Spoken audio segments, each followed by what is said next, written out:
Did you see the pair that got hauled into tires?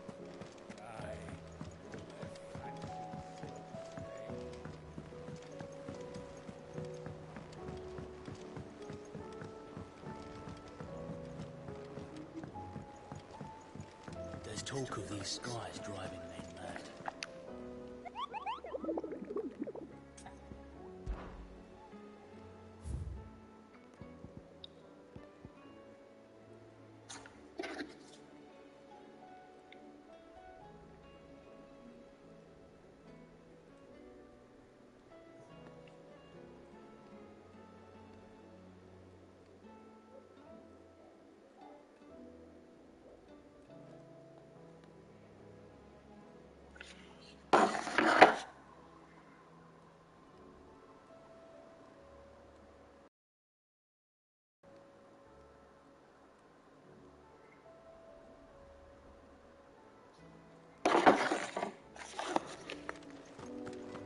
Them skies then. Otto, how fares the realm? The realm? Oh, she's just fine. As long as you look past the fat storms out mother crystals and her skies are a roiling cesspit. And Gav? He's with your uncle in the Free Cities, helping Mid with her project. Sent an owl their way the moment the winds turned foul. Still waiting on a reply, though. Do you have any good news? Well, that depends on your definition of good. All right, fine. What do you suggest we do? Oh, no, I'm just the messenger. I leave the scheming to those more suited to the task. Could be that Lady Vivian and Old Tomes have their own thoughts on the current state of things. Could be that they don't. It certainly can't hurt to ask. I suppose not.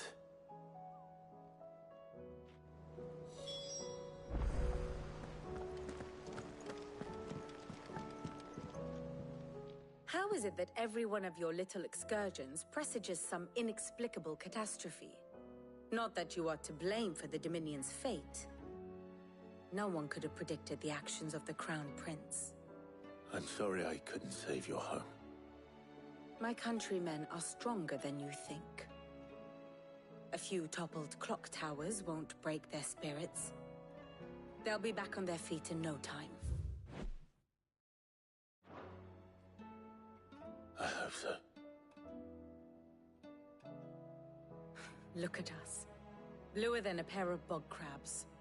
Tempting though it may be, sulking will not help us find a solution to this mess. You believe there's one to be found? I don't know. But I am certain we're more likely to find it if we first examine the facts.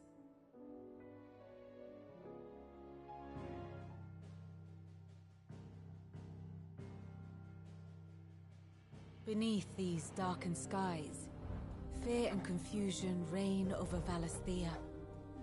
Oh, the lands around the fallen mother crystals had already begun to wilt for want of ether. But not like this. Crystals that filled wells and fueled furnaces, now nothing but pretty shards of rock. And those that hang from the people's necks cast nary a glimmer of light to keep the dark at bay. It is only a matter of time before the common folk convince themselves that the end of days is upon us. Yet I fear a swift end is more than we can hope for. While most of the world thirsts for ether, the remainder drowns in it, spawning Akashic in droves. And amidst the hordes of mindless beasts, with magics as like to fail as function, even the strongest nation would falter. Rosaria and the Iron Kingdom teeter on the brink of collapse, while the tragedy in Twinside has all but paralyzed the Holy Empire. Dalmekia fares little better. Rumor has it the ministers fled the capital after the fall of Drake's Fang, leaving their beloved republic to crumble. Waloed, meanwhile, moves in earnest. The Einherjar has been sighted off-storm. The world, in short, is in chaos. It would seem our civilization was nothing but a castle of sand, to be washed away at the whim of the waves.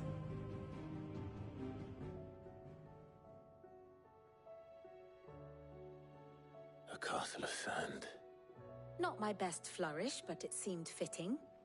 The reports I've received are considerably more blunt in their appraisal. Without the protection of their nations, it will fall to the people to defend themselves against those who would take what is theirs. Which is only ever going to end one way. Defending a farmhouse against a band of chocobo thieves is one thing, but pitchforks and palisades will do little to stall an army's advance. Should the King of Waloed deign to invade, there would be none to stop him. None but us.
Did you see that? Tell me you saw that.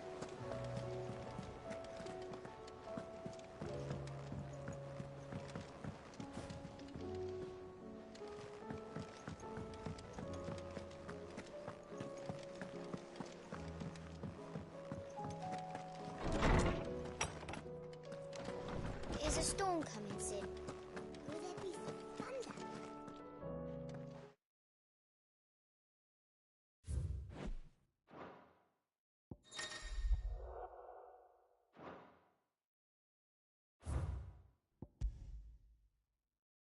Let me guess. You're here about the skies. Is there anything you don't know, Lawsman? It doesn't take a court astrologer to augur the obvious. As for what has disturbed the heavens, that, I believe, is a question the Fallen might be better placed to answer than I. And on the 6th day did the gods tear the sun from the firmament, visiting darkness upon their prideful sons and daughters. But I dare say you remember your childhood lessons on the sins of Zemeckis only too well. You think they're connected? That Ultima was one of the gods responsible?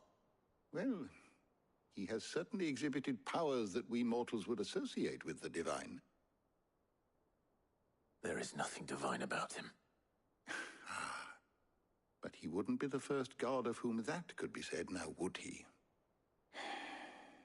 Yet for all the fairy tales that tell of the sins, there is almost nothing in the way of actual historical accounts.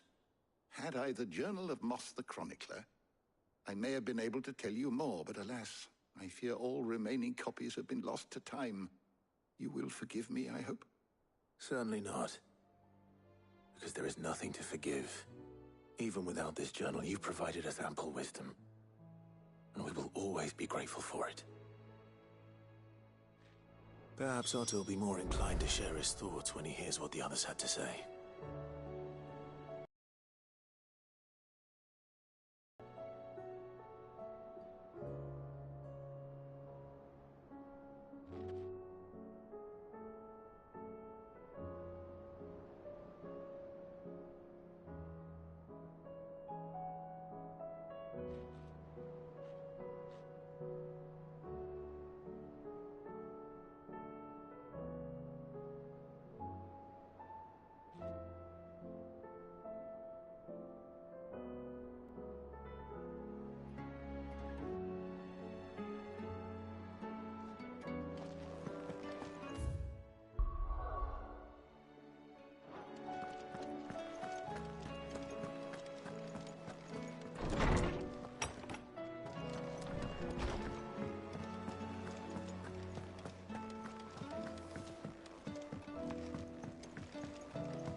Clive, we have a problem.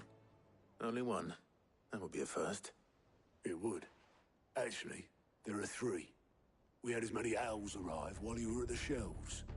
Martha's got a cashier at her gates, and talk of monsters roaming the hills outside of Northreach has put the wind up Isabel and her lot. And don't forget Dalimil. Lubor says the village was raided by bandits. When it rains... It fucking pours.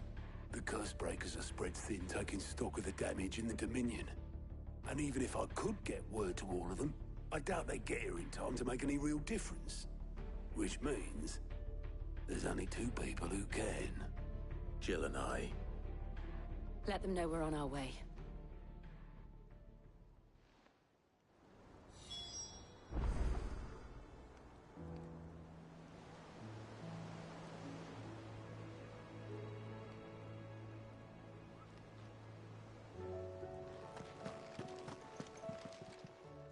Fancy a look at the list, do you?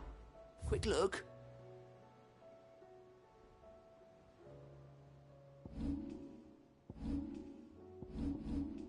Always something in there.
Ready, go? Run like the wind.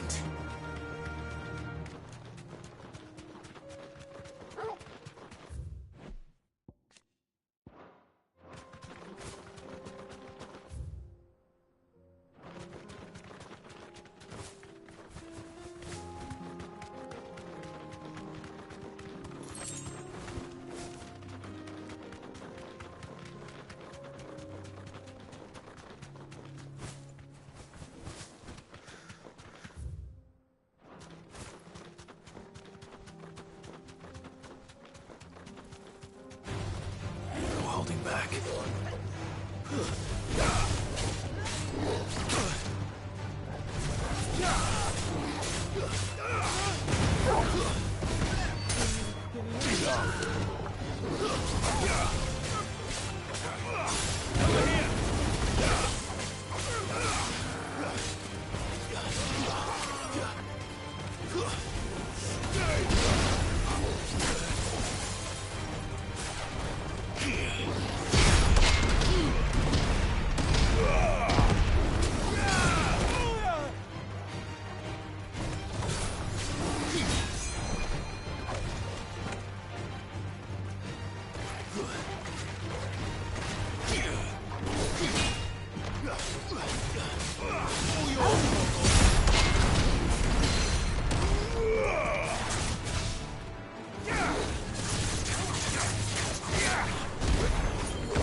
Let's go.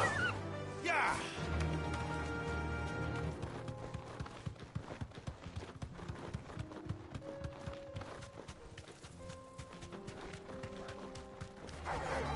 Straight home now.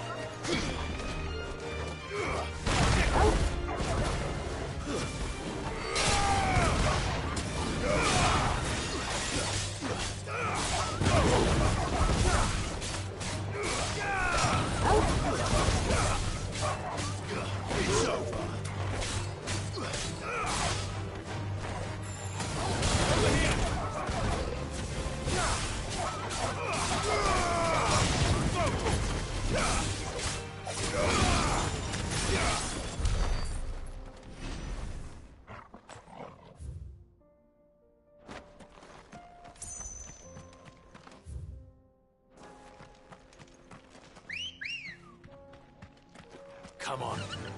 Fly, Ambrosia.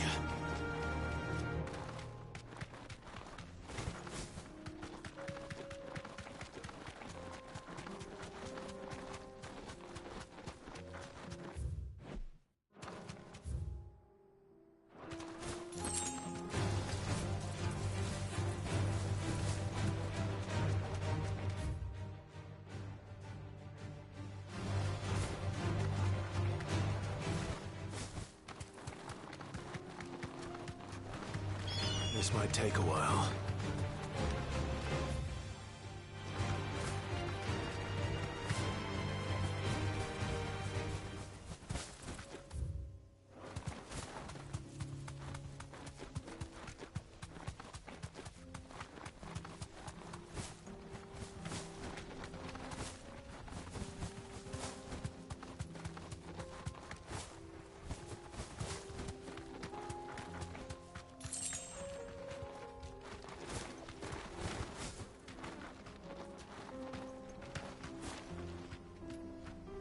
Be safe.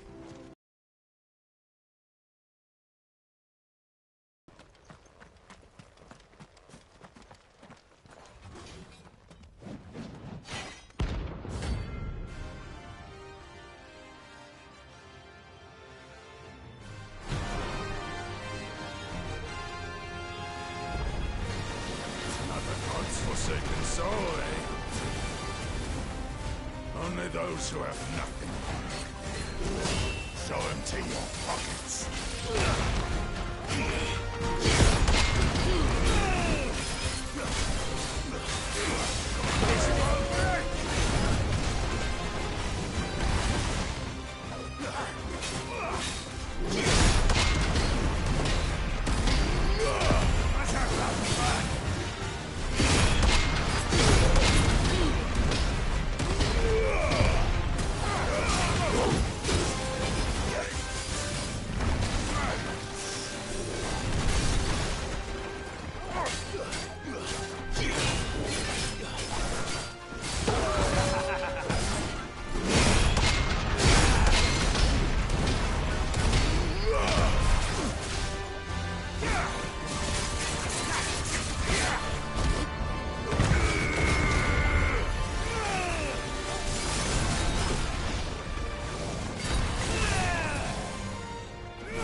Toggle. Fine hound.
A deserter turned outlaw.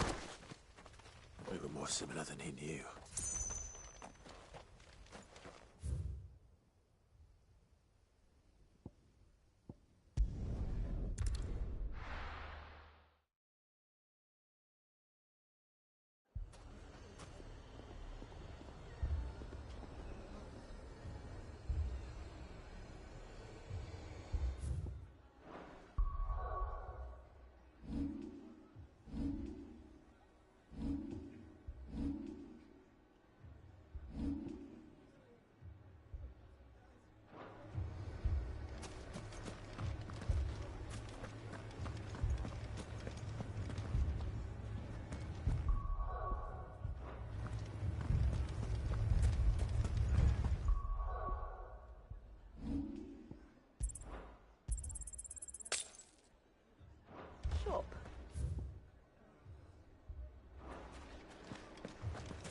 Why would anyone do such a thing? If I had my pickaxe, I would have... Oh, my finest pieces. All that. Ah, here you are. I thought I told you to go and... Good day, my lord.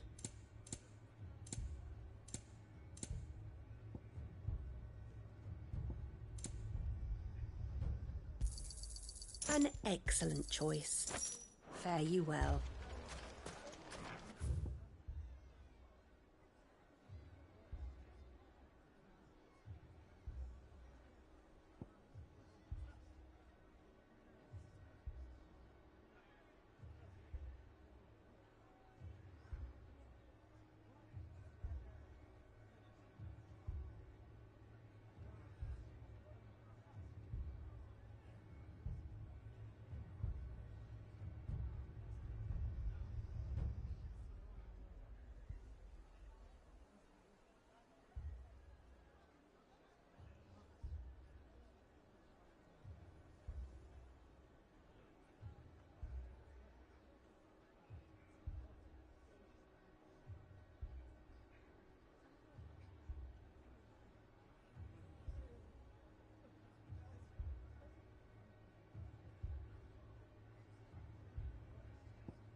see that?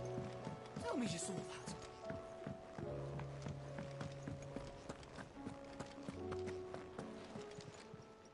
How may I help you today, Clive? All done?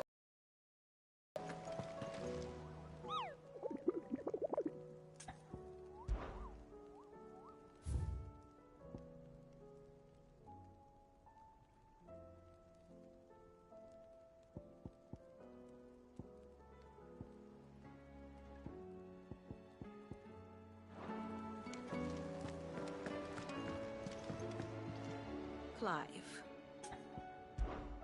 How may I help you today?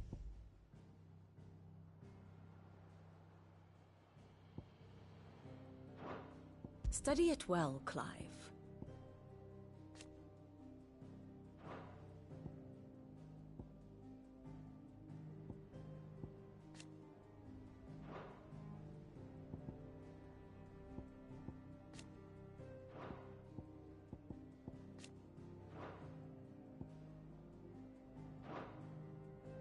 Thus ends today's lesson.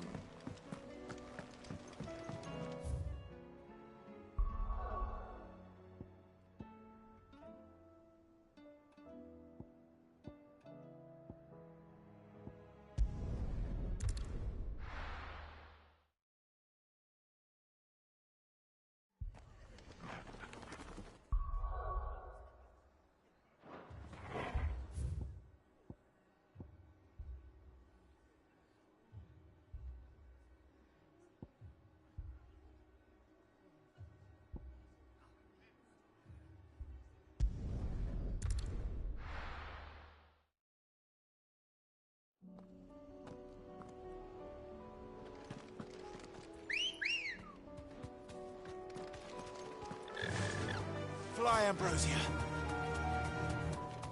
We're not alone.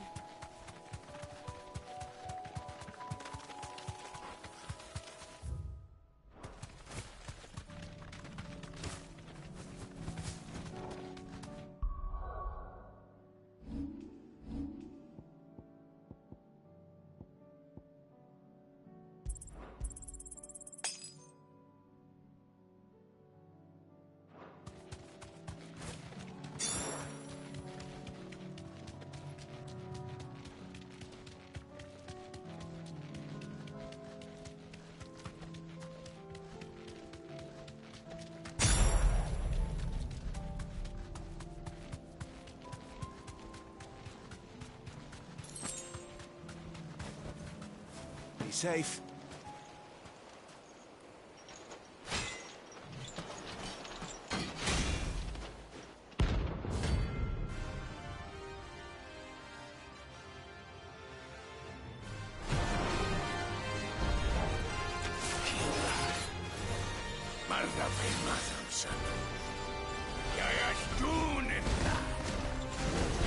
Blood dark in our shores again. Not for long. We always try.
No more vengeance.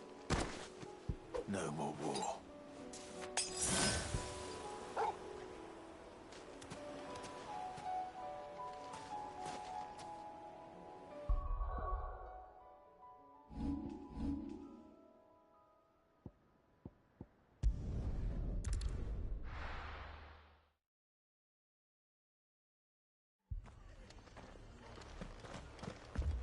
This man's gonna die if we don't get him to a healer.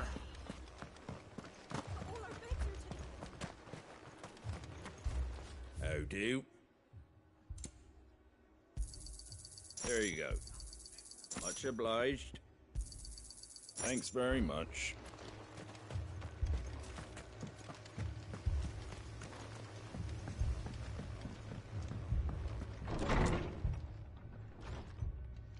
Martha. It's good to see you. And you, Clive. Jill? Otto said you'd been attacked by a Kashik. What exactly happened here? Those skies are what happened. Not long after they fell dark, we had our first visit.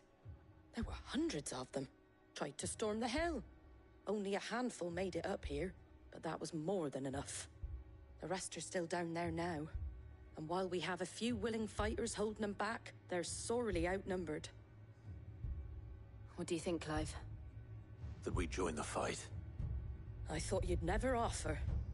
Now, where I need you is the Fallen Gate. That's where the fighting is fiercest. Let the men know you've come to help. Something tells me they'll be pleased to see you. We're on our way.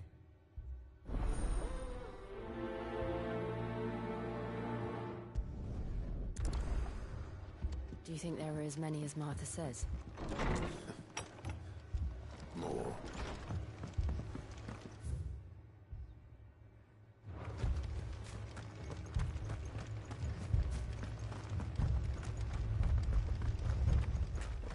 You don't think they've abandoned us? Do you? Them not. Not a chance.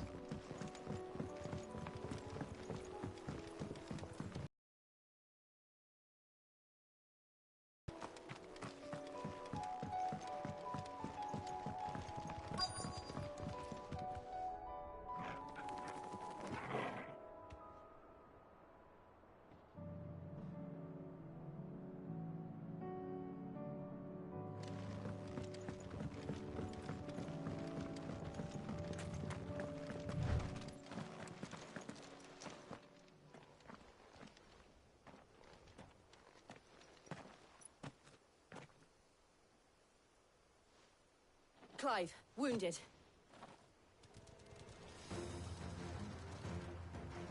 We deal with the Akashic first.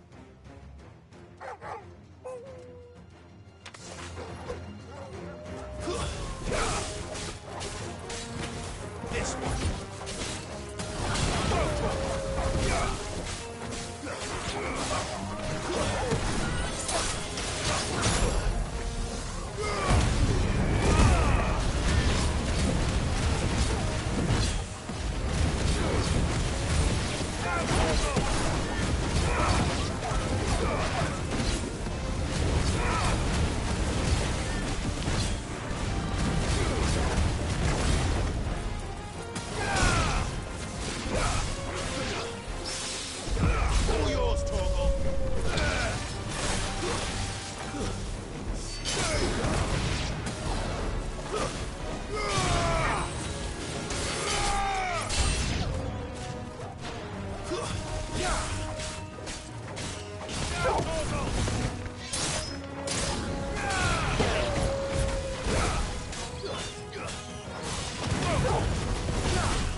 These men don't have the look of hired swords.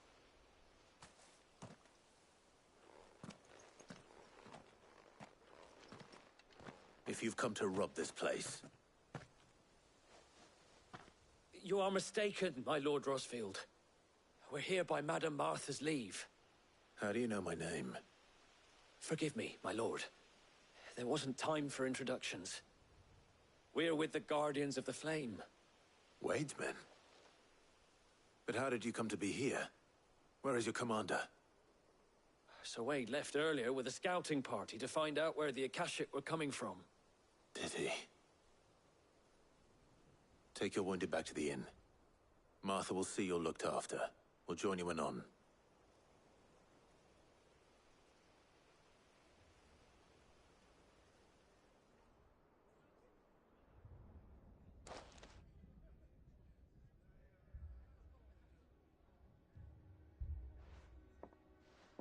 And to think you took them for thieves. A fine reward for holding off the horde, that is. When did Wade and his men arrive? Not long after Rosalith fell. The Guardians asked me to shelter some of them that had lost their homes. They were making ready to leave just as the skies turned, and we agreed it was best we stuck together. Martha! Trouble! The scouting party's almost at the lift, where they got a pack of Akashic snapping at their heels! And they got wounded with them! They're not gonna make it! Damn it all. We'll worry about them, Martha. You look after everyone here. If any can still fight, send them to the lift. I will. You two be safe now.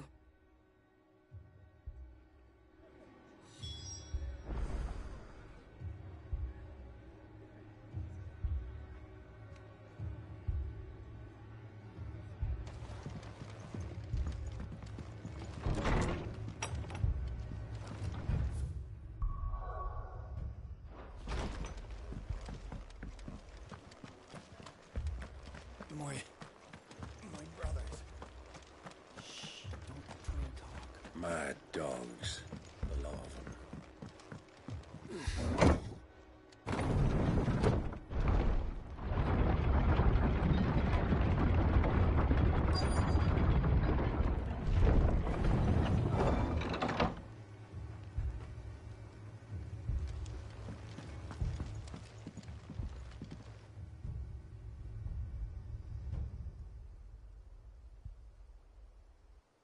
Squire, I need you to get those who can still walk up the lift to Martha's.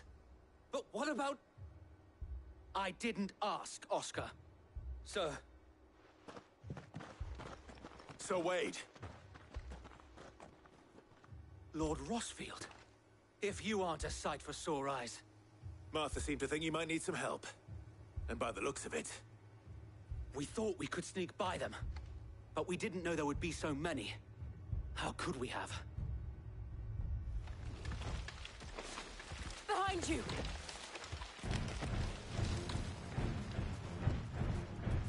Damn it! We need to get the injured to safety. Do you think we can hold them off? We can certainly try.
with us, Sir Wade? Always. Then let's do our duty.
Is anyone hurt?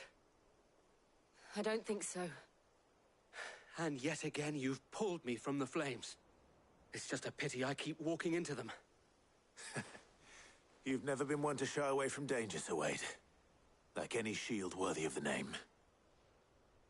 I see you're all in one piece. Martha! Is something wrong? The lookout saw smoke coming from down Eastpool way. Too thick to be a hearth. A second horde. Feel like finishing the job. Always. Jill and I will make for Eastpool. You'll need to move the injured without us. Don't you worry about them. The moment my men are safe, I'll follow. Good luck.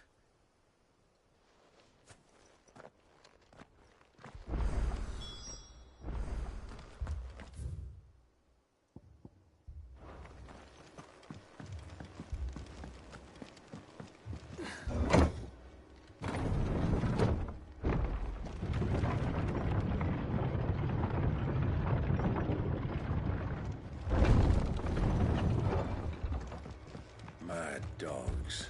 A lot of them.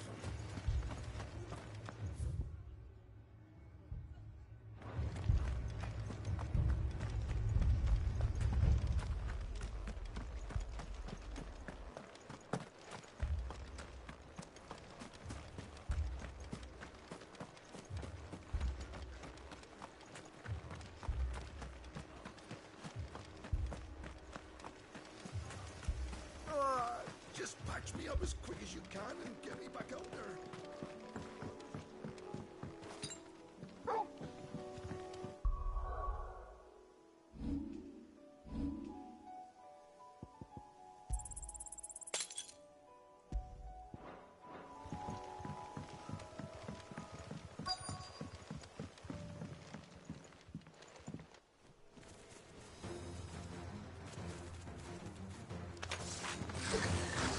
They're headed for the rest. We have to slow them down. Martha and the others won't be ready.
Something's coming.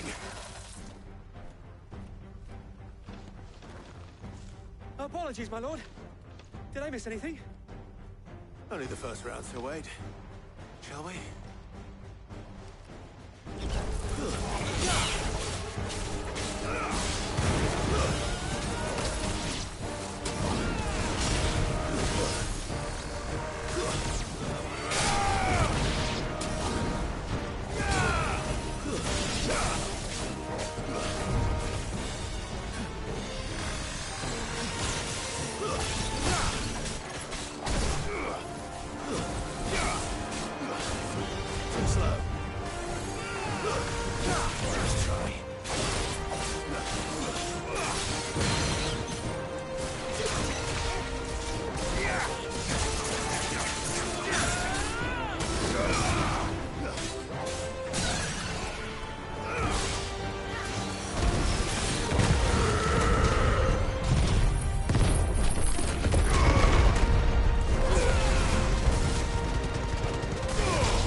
Do you see any more?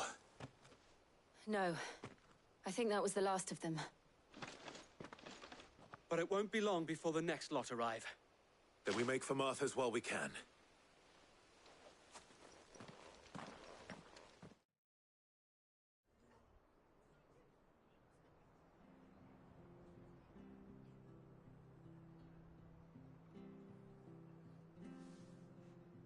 What did you find out there? The same as Sir Wade. Scores of Akashic. Well, wherever they came from, they're gone now. Our lookouts say the lowlands are clear. Hopefully we'll have enough time to lick our wounds. How many of your men were injured? A damn sight less than if you hadn't turned up. Thank you. It was a hard-fought victory. But as long as the skies remain dark, I fear the Akashic's numbers are only going to rise. It's not a matter of if the Horde will be back, but when. And whether that's sooner or later, we'll need to be ready. The inn here affords a good view of the land, and is easily defendable. I'd like to make this one of our outposts. What do you say, Martha? You'd have more men to guard the rest. Well, when you put it like that, of course they can stay.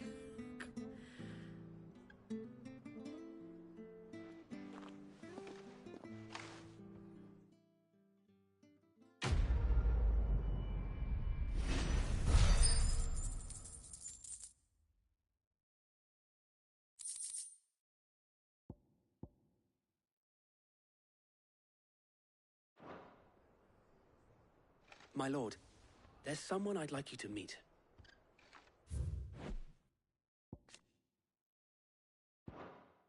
Oscar, over here.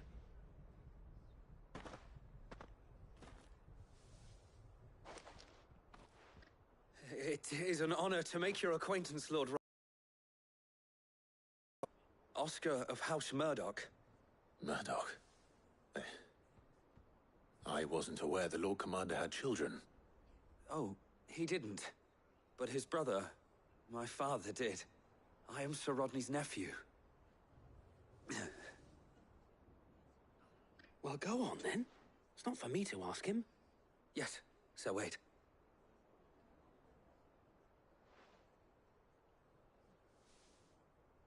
If it please you, my Lord Marquis, might you take me as your squire? I would learn.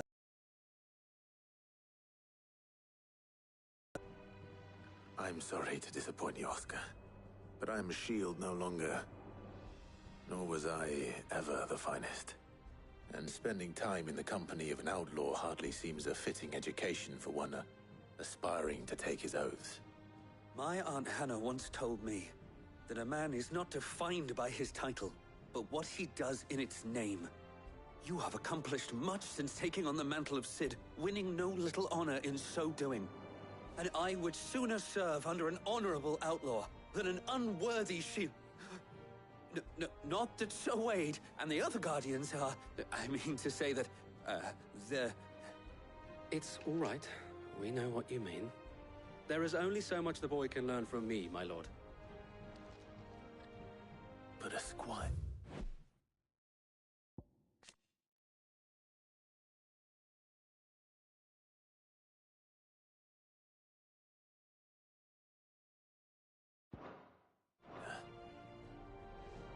Would that really be so bad?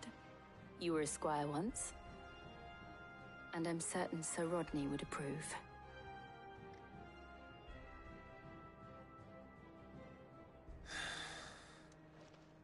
Know that I'll show you as much leniency as your uncle showed me. I would not have it any other way.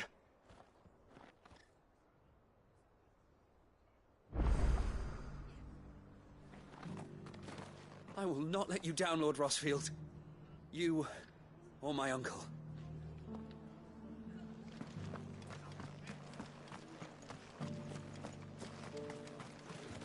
How do?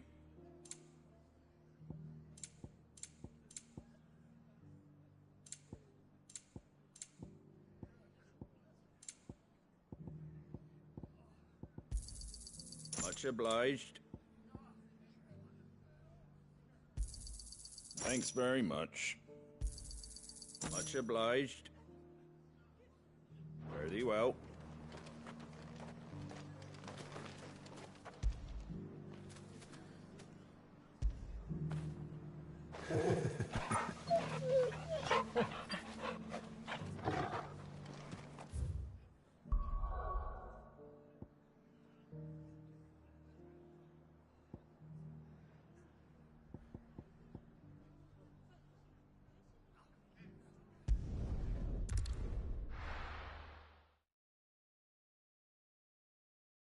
First we find Isabel.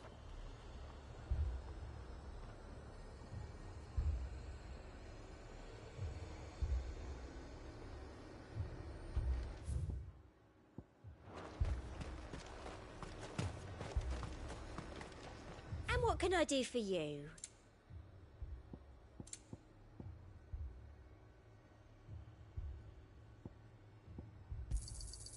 An excellent choice. Do you see anything you like?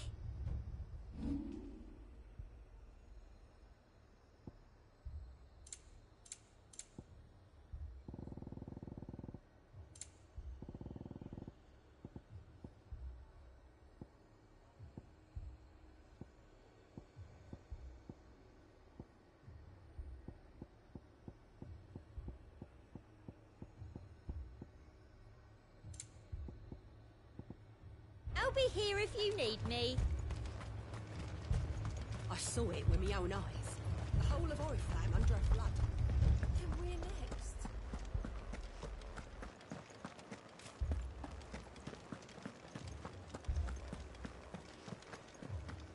I can't do it. But you can.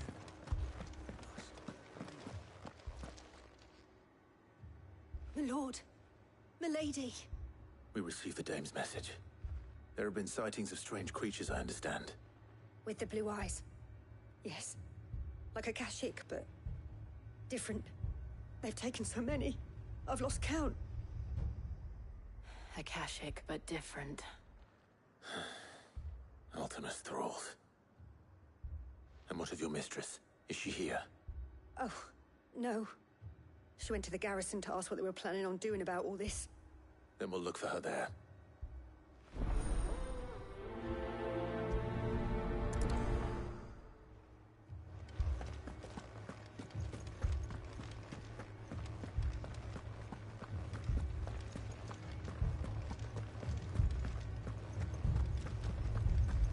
You heard what happened in the camp. All left for more on a captain.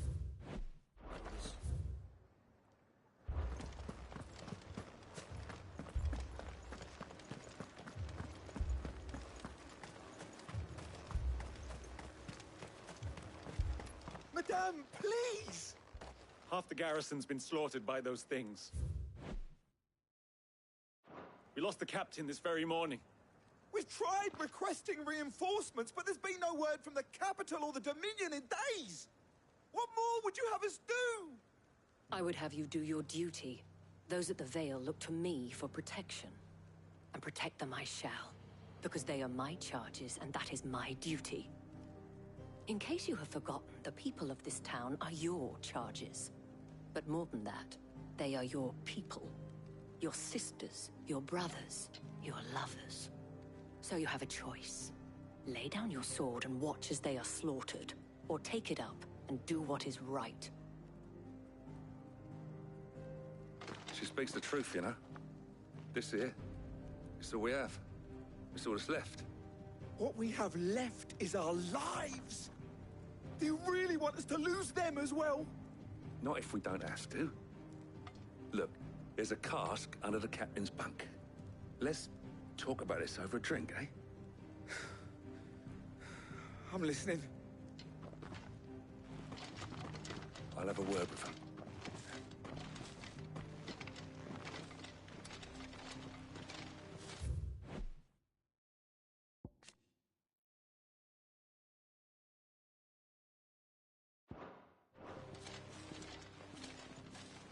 Ah, Clive. I didn't expect help to arrive so quickly. And sought to take matters into my own hands. It was a noble effort, but I thought you might still need some support. How like you to consider my needs. What we need to consider is where the creatures came from. The way the survivors speak of them, one would think they appeared out of thin air. And perhaps they did. It's hard to know what to believe these days. We'll talk to the survivors.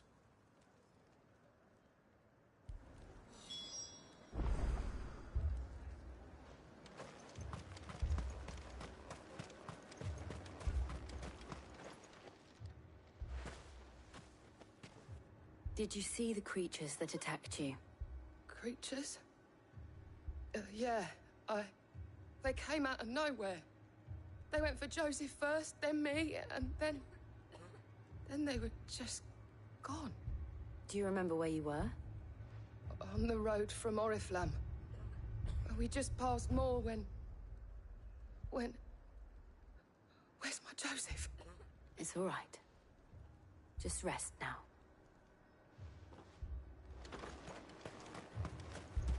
It's all right. Give me one. My family. You're a pikeman, yes? What happened? I've got family in Moor. I heard the flood was spreading, so I went to see if they were all right. And a pack of them glowing things found me in the meadow. I ran for my life. I never did get to the village. Leave that to us. At least we have an idea of where the thralls might be now. We should head...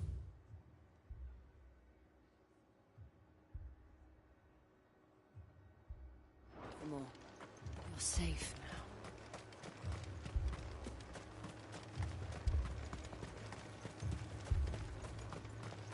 I assume you have a plan? We need to find out.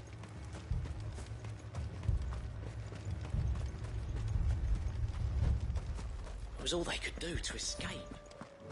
They just left the bodies there in the flood. Ready, go?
Fly, Ambrosia.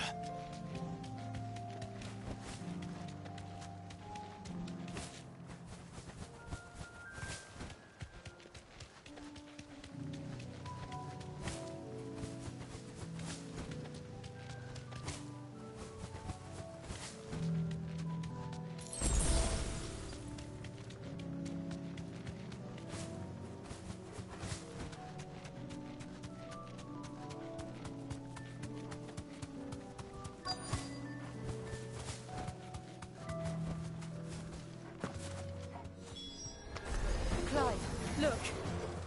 I see them. With me!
Save your strength.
Do you think there are more?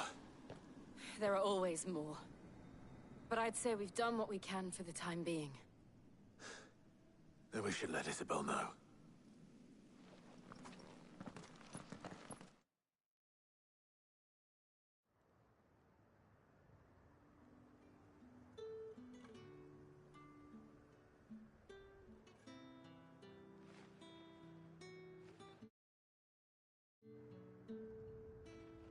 You have the town's thanks.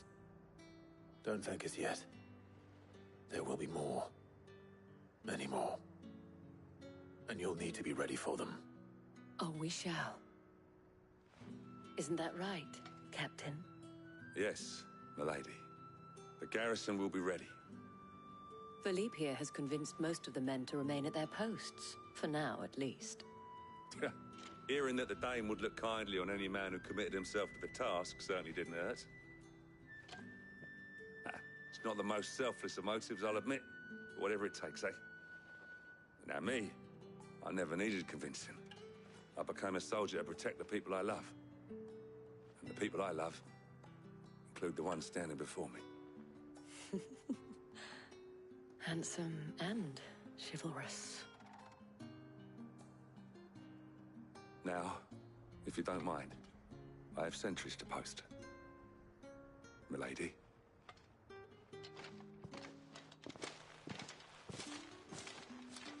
Lest you wonder, I'm not foolish enough to believe that this has solved all of my problems.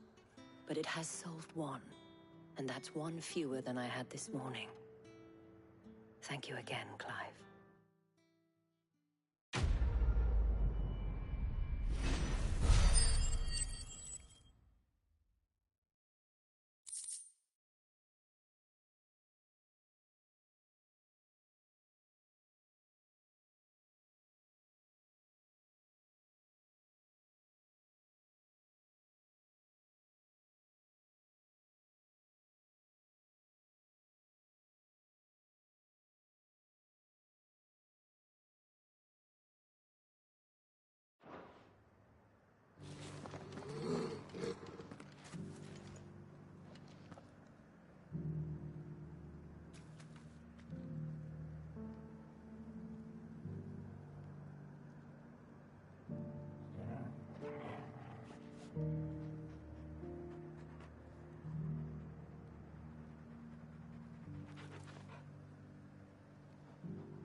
Sid!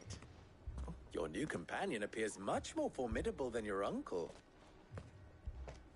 Should I be worried? You haven't been introduced. Jill, Clive has told me much about you. All lies, I'm sure. Your Stolas said that Dalamil has a bandit problem. Indeed. Although, you're a little late. They left with our food and guild days ago.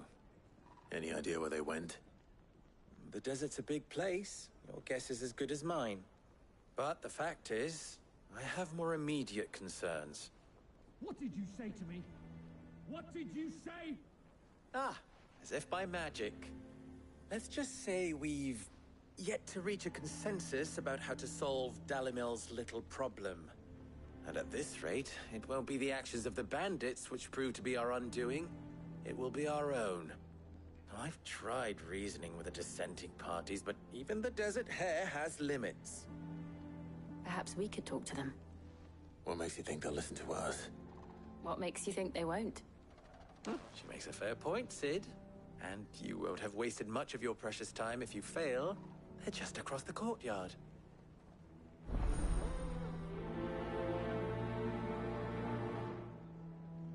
Suppose we just follow the shouting.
wouldn't talk like that if it had been your men whose throats were slit. Blood for blood, it's the only way. We hire mercenaries and have them mount the bandits' heads on our walls as a lesson to the rest. And what happens when those mercenaries are slaughtered like your men?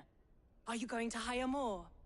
We're better off using that coin to buy food and supplies. If we hire mercenaries, the only thing we're buying is the bandits' ire. And you cannot fill empty bellies with that. Do you hear me? But what happens when they come back? Maybe it'll be your throat that's slit. That's enough.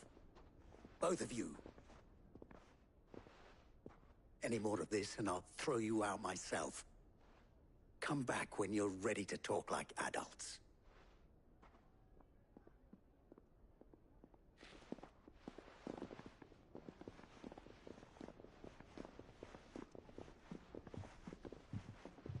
Victor. What's he doing here?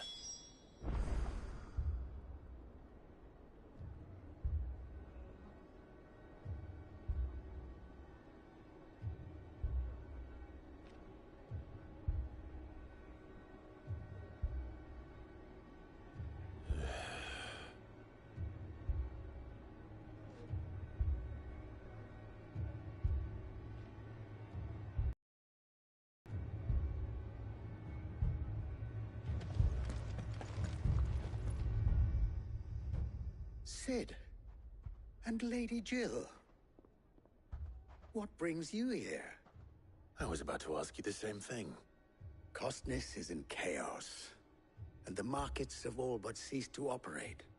The Briar's Kiss here in Dalimil is the only place I can reliably obtain supplies. I was here to do just that when Master Lubor told me of his troubles. He thought I might be able to talk some sense into these fools. But if you're here, I suppose his patience must be waning. Who are those people? Those were the thorns in Lubor's side. And the reason this place might be headed the same way as Costness. It's these accursed skies. The darkness is enough to drive a man to madness. Or an entire city, for that matter. We're still working on the skies. But in the meantime, perhaps we can find a solution to Dalimil's problems. I hope so. For all our sakes.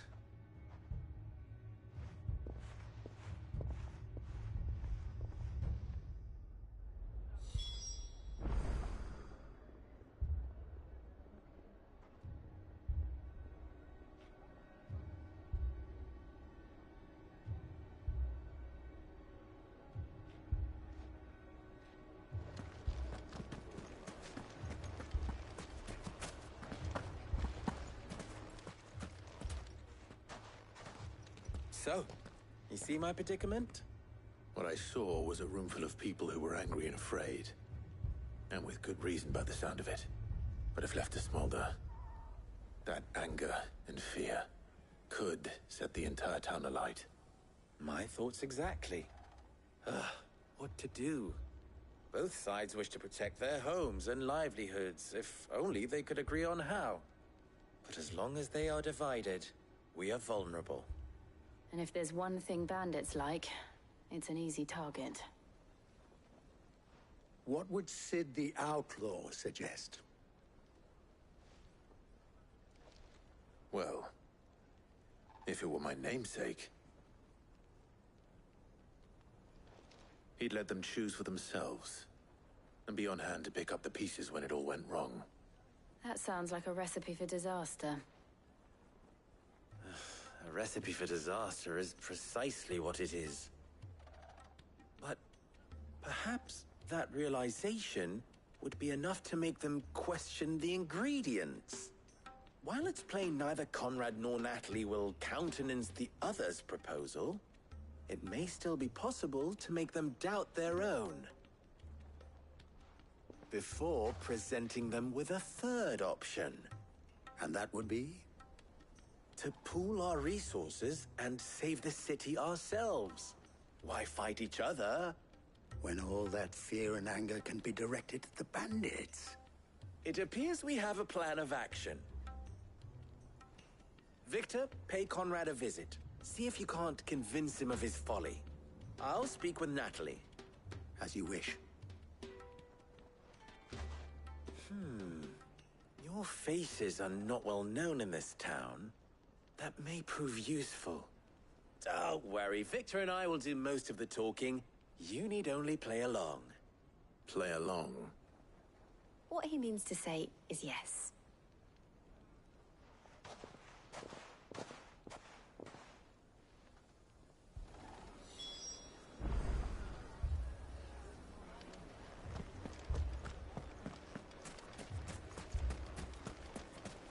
Picture it, Conrad.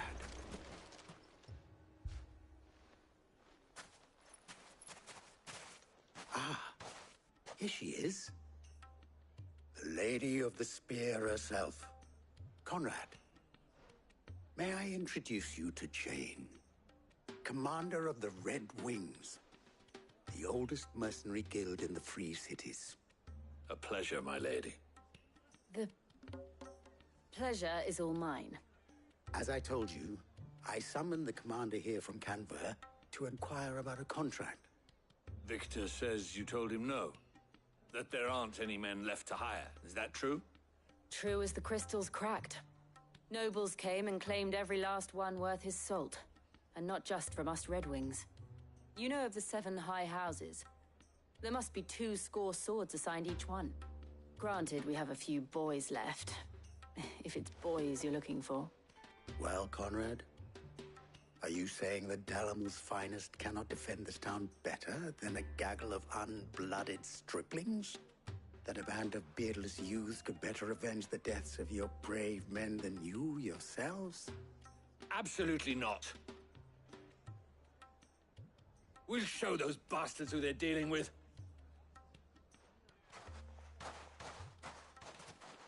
I can't believe that actually worked. Conrad's not what you call the brightest candle in the crypt. And there's a reason why I had you do the talking and not Sid. Well played, my lady.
My shop? Why would anyone... If I had my pickaxe, I would... I mean, it may still be possible to buy something. Ah, here he is now. Natalie, allow me to introduce Lord Underhill of Randalar's prestigious League of Merchants. Lord Underhill. At your service. Underhill? I was just telling the good lady of our conversation, my lord, and how you were lamenting the state of the capital's stores. Lubor says that not only are the granaries almost empty, but that war and the Blight mean this season's harvest won't be enough to fill them for winter. Indeed, certainly that is the case. The nobles in the capital are buying up the city's stocks of barley and wine, driving the prices higher than most commoners can afford. It is only a matter of time before the peasants revolt. It is worse than I thought. If what Lord Underhill says is true, I fear we have little hope of supplementing our stores, meager though they regrettably are. And while I applaud your endeavors to dissuade our more bellicose citizens from seeking vengeance, I sense Conrad is not wrong in his assessment of the bandits' likely return.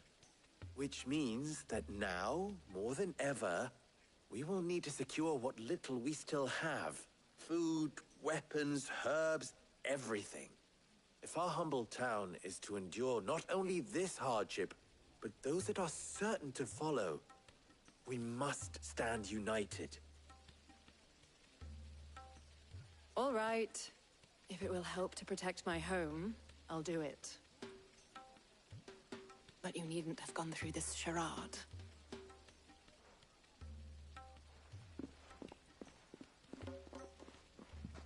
Thank you, Clive. Your performance was nothing if not workmanlike. She saw right through it. I didn't say it was good, merely that it produced the desired effect. Now, my scouts should be returning shortly. Meet me back at the Briar's Kiss, and we shall see what we face.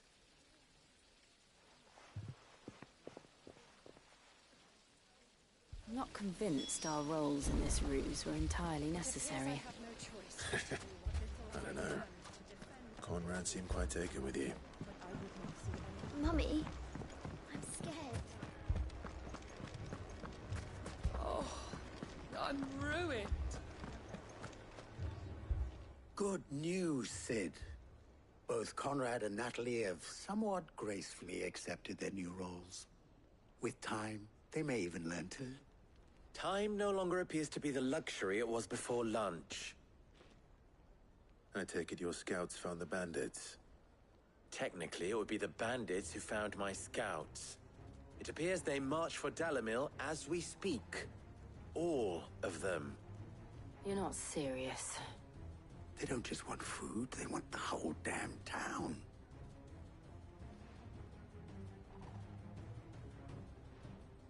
I have a favor to ask. I'm told the bandits march in two groups, one from the south and one from the desert, in a move doubtless intended to stretch our already gossamer-thin defenses. Very well. Jill and I will meet those from the desert. But what of the rest? The rest, my friend, the city shall fight. Together. The stakes, I concede, are high. But if this does not unite Dalimil, nothing will. That is a lot of faith to put into those who had their hands around each other's throats but a moment ago. Then it will be for us to see that their hands are kept occupied. And I do mean us.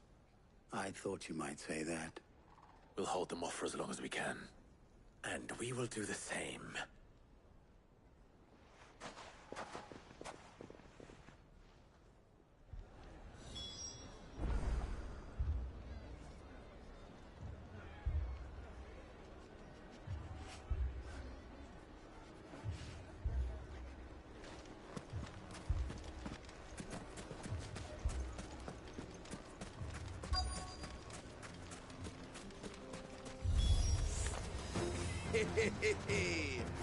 The women folk have come to welcome us.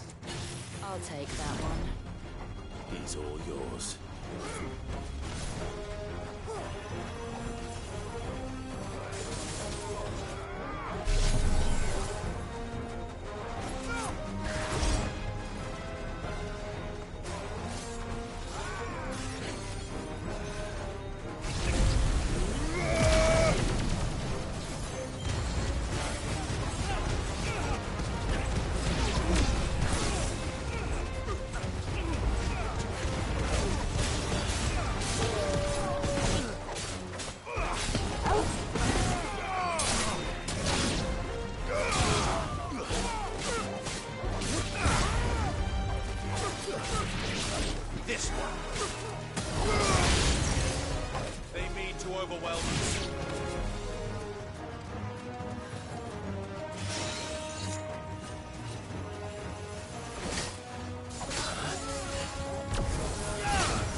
Too slow.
The townspeople.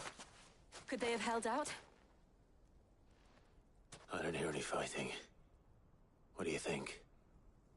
That we should hurry.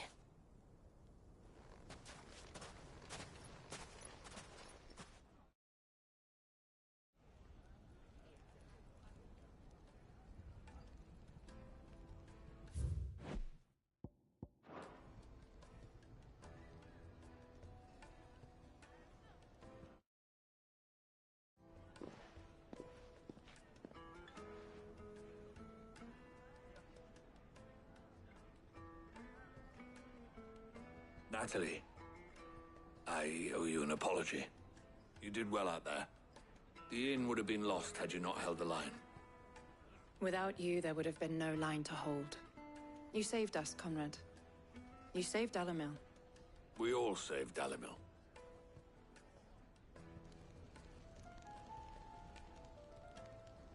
Conrad seems to have had a change of heart. I'd say they both have. I take it from your presence that our visitors from the desert won't be joining us either. Pity. The plan worked, Sid. Granted, it only took an army of bloodthirsty bandits at our gate. Come now, Victor. Why quibble over the details? We are united, and that is all that matters. As for you, Sid, you fight considerably better than you act. I'll take that as a compliment.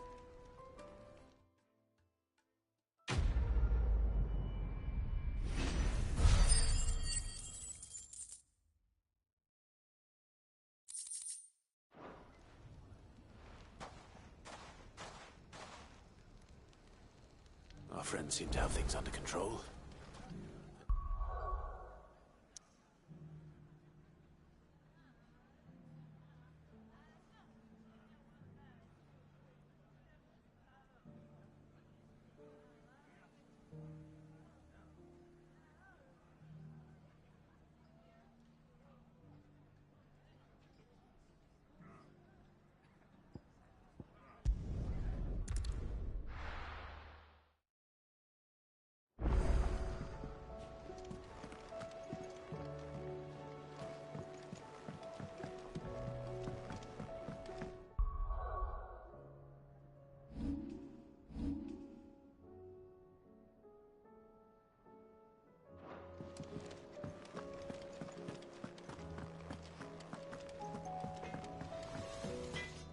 Trouble with your gear, or...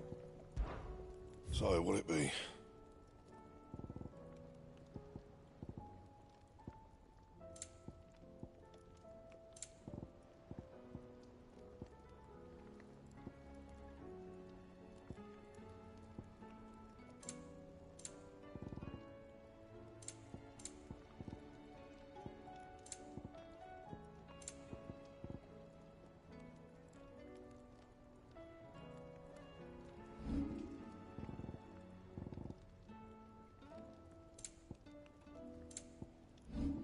Anything else?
Did you see the pair that got hauled into tires? Seems the hideaway is lost its appetite.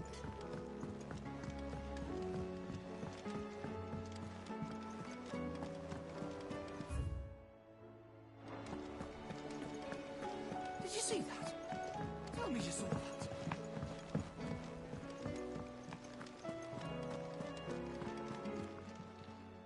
Welcome to the Patron's Whisper.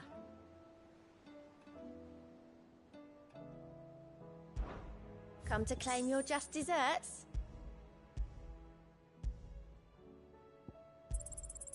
Here you are. Best of luck out there, Sid.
was wondering when you turn up. Had owls from all our friends thanking you for your timely intervention. How is it you always manage to arrive at just the right moment? Luck, I suppose. Any word on the rest of the realm? Let's see. Storm's still crying out for mother crystals. The nations are still in chaos. And the skies are still the colour of a kick in the kidneys 2 days on. So... Right. Clive, we knew this was going to happen. Well, not the bleeding skies part, but you take my point. Now's not the time to second-guess yourself. Now's the time to visit the infirmary. Taya says your brother's awake. Thank you, Otto.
So it was not Sylvester, but Olivier who served as Ultima's puppet.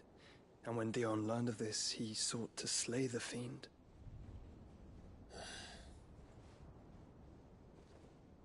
Only for his father to take the spear that would have freed him.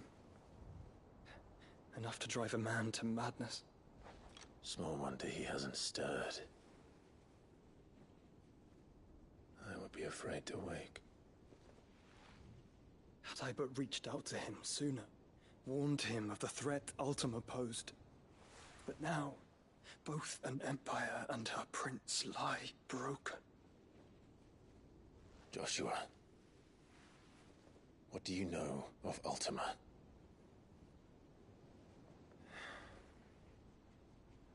Very little, I'm afraid. Despite my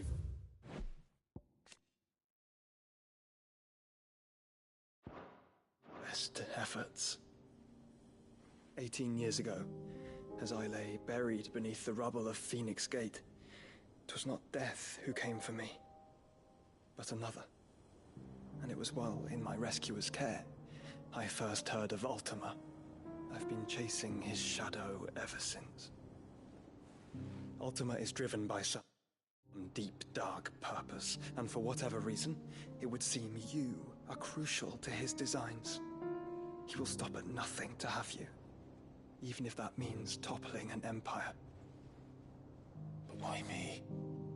What possible use could I be to such a creature? That is one of many answers that have eluded me. Yet, I am certain of this. It is not mere chance.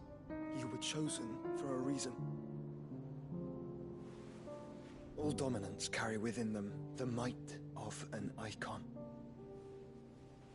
Nigh limitless power that is at once acutely limited. I wield fire, and only fire. And I only ice. 8 wardens for 8 elements. But you, Clive. You are different. You are special. Your abilities begin with the flames of Ifrit. But they do not end there. The fact Ifrit can even exist goes against everything we thought we knew of dominance. Perhaps Ultima has been waiting for one such as you, whose potential is truly limitless. I've encountered that thing several times now. If it or he, as you say, needs me, why hasn't he claimed me as he did the boy?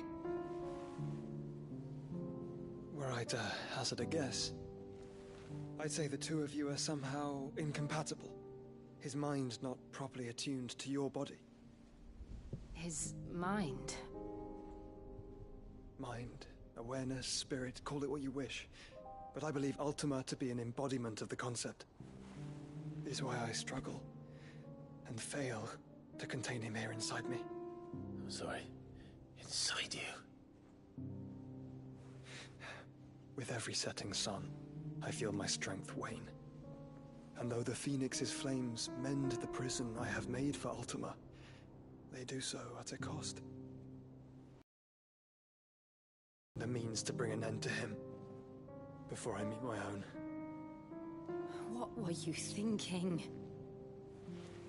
It was that or let him take Clive. And I've always had a soft spot for my brother. But that doesn't mean you should sacrifice yourself to save me.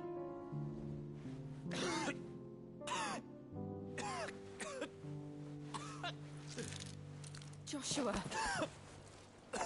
Clive! It's Gav! There's an army of Akashic at the gates of Canver.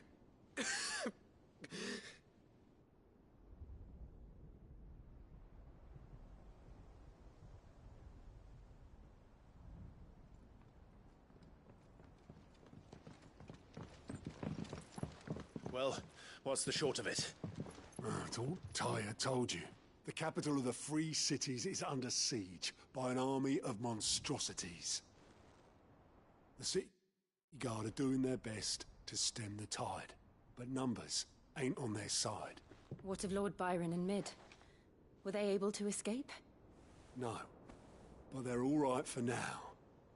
They're hiding with Gav at midship.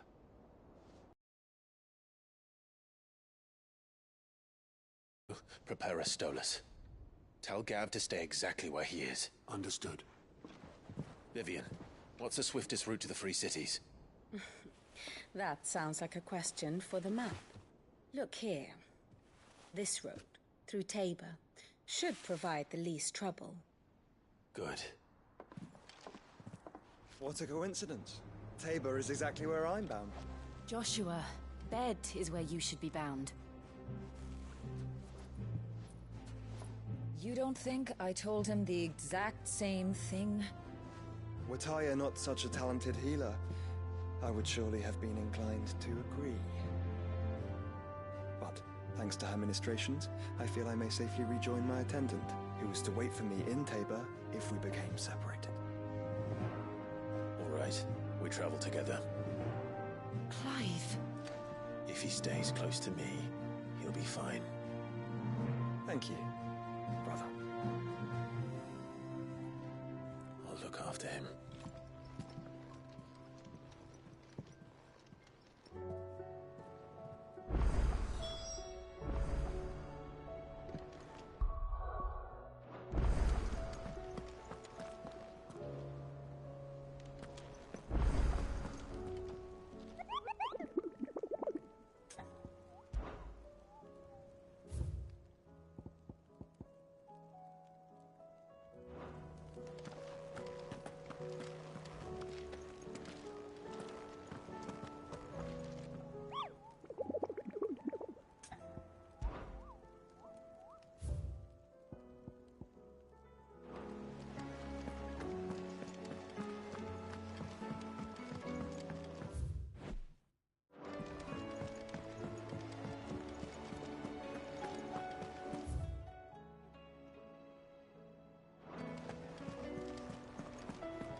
Seems the hideaway's lost its appetite. Is a storm coming, Sid? Will there be... Sid, perhaps you can help me solve a mystery. I can certainly try. Who's gone missing this time? It's not who, but what. Mid's scales, the ones she made for her workshop. I borrowed them to teach the little ones about weight, and shortly after the lesson, well, they vanished.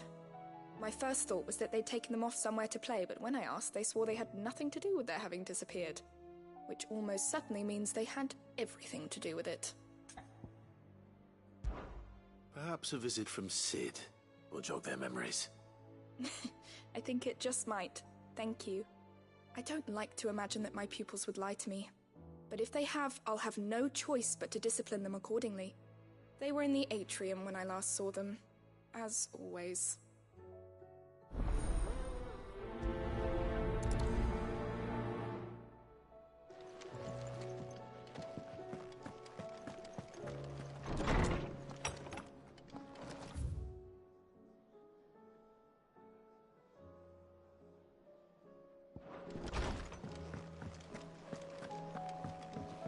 Oh, that blast!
Oh, that blast!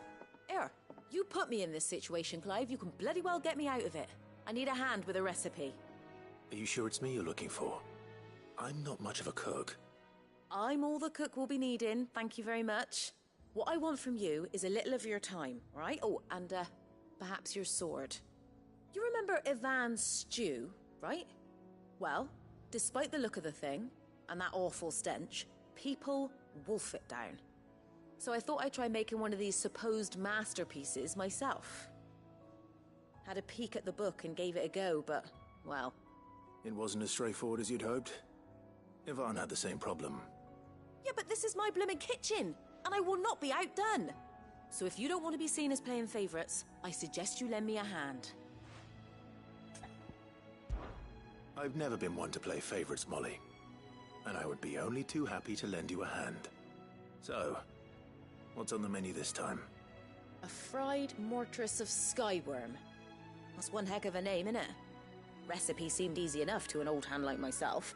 Thought I'd followed it to a T.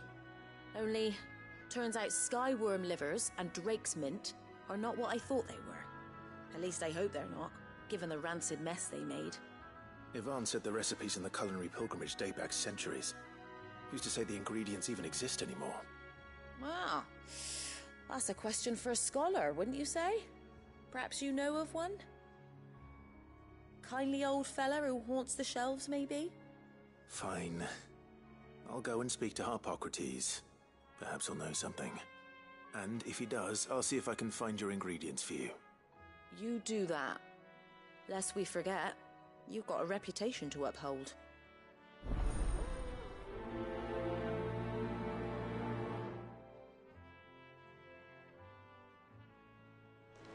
Seems the hideaway's lost its appetite. Did you see the pair that got hauled into tires?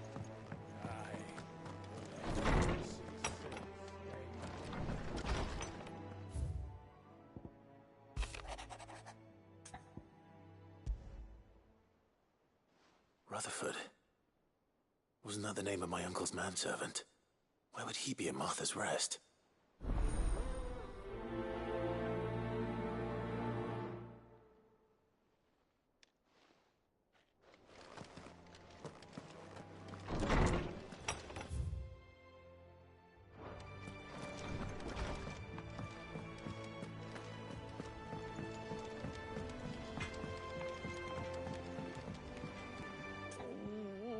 What am I gonna do?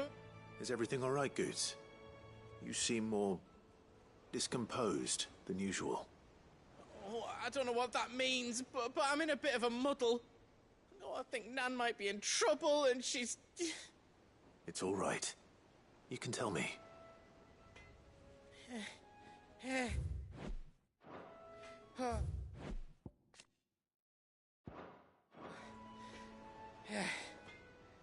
There was a trader came by. One of our usuals, like. Said he'd heard some rotten rumours about her down Dallimil Way. Folk are saying she's been selling to bandits and cutthroats and that. I mean, she's fond of a chance to make a coin or two, aye, but she'd never do business with baddies. Especially not the kind who go hurting people who haven't done out. I wanted to ask her about it myself, but I'm scared she'll give us a tongue lashing. She'd never give your tongue a lashing, though, would she? Don't worry. I'll speak to her. Oh, thanks, Clive. You'll let me know what she says, won't you?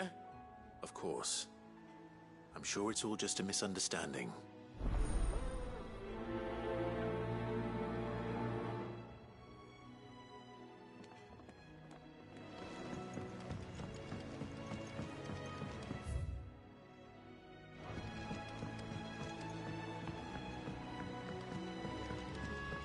I heard the Emperor was impaled on his own son's spear.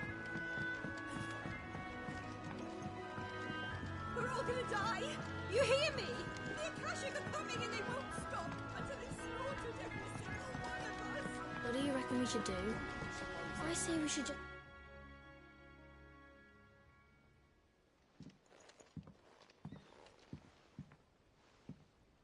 Sid! Hard at your studies, I see. And what is that? It's not a set of scales, is it? No. Of course it isn't. Well, not anymore, it's not. Oh, And just how long hasn't it been one? we're sorry. But we didn't break them. We dismembered them. Just like Miss Mididol showed us. Miss Mididol? And why would she have you dismembering her creations? Because that's the only way to become a ninja-neer. Miss Mididol said, the best way to see how something works is to take it apart and put it back together again. Well then, your work is already half done. Carry on. About that. The taking apart was easy enough, but it's the putting back we can't work out. Speak for yourself. The heavy thing goes at the bottom. Then...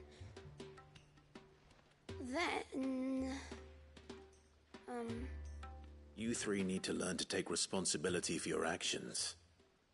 So let's have a look at these parts with fresh eyes, shall we?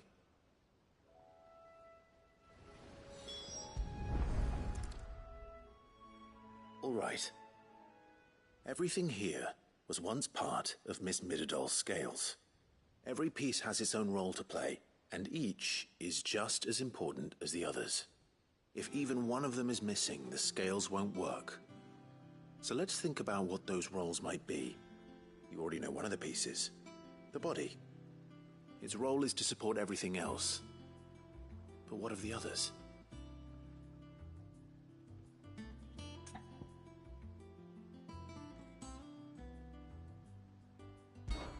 This is called the arm. Why do you suppose that is? It doesn't look much like an arm. You're right. It looks more like a wing. Like a chocobo wing! You've ridden a chocobo before, haven't you, Sid? Will you teach me to ride one day? I'll think about it. Now, what do arms do? Hold things. So wait, maybe this arm holds things too? Good thinking. You're on the right track.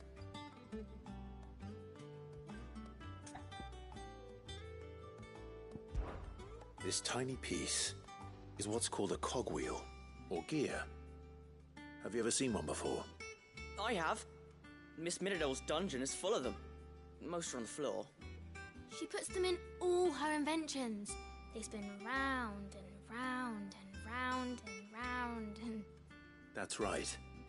They're very useful when you want to make things move. Do you remember if there was anything on the scales that moved? I remember the arm moved when I tried weighing an apple.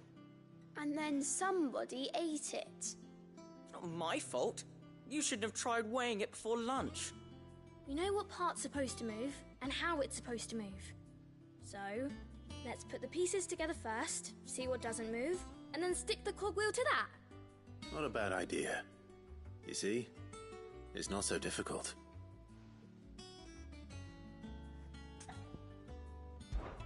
These round parts are called the pans. You all know what a pan is, don't you? I do. Molly uses them in the kitchens to fry bangers. But these aren't for frying bangers, you idiot. They're for weighing stuff. But what if I wanted to weigh Goots? I don't think he'd fit on that little thing. Probably not. What are the chains for? Holding the pans up? Well spotted. Which means something must hold the chains up in turn. So, now that we've taken stock of the parts and learned what they do, what do you think? I think we've got it. Then here's what we'll do. You tell me what goes where, and I'll put the scales together.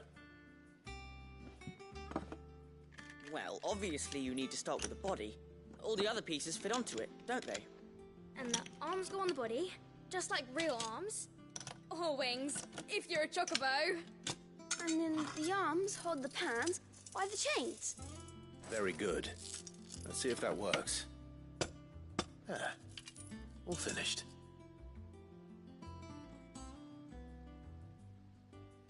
Yes! We did it! Well, with Sid's help. Oh, I just put the pieces together. It was you three engineers who showed me how. That's right. We're Miss Mididol's hairs. Her hairs? Yeah, hairs for the future. She's showing us her secrets now, so we can help out the hideaway when we're older. What do you think, Sid? Are we almost ready? With a little more help from Miss Midadol and Miss Shirley, I'd say it won't be long at all. You hear that? It won't be long. Until then, though, do try to be honest with Miss Shirley.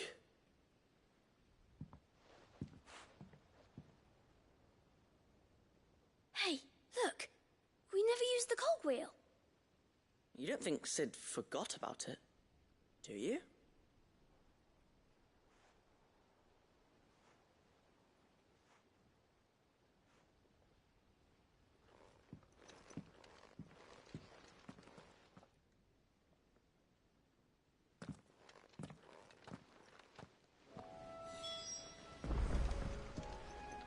Didn't happen to forget anything, did you, Sid?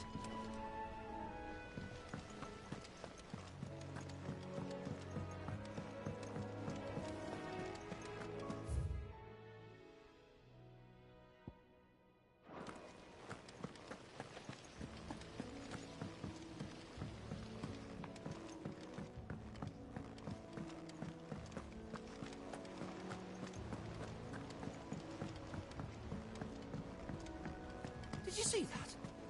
Tell me you saw that.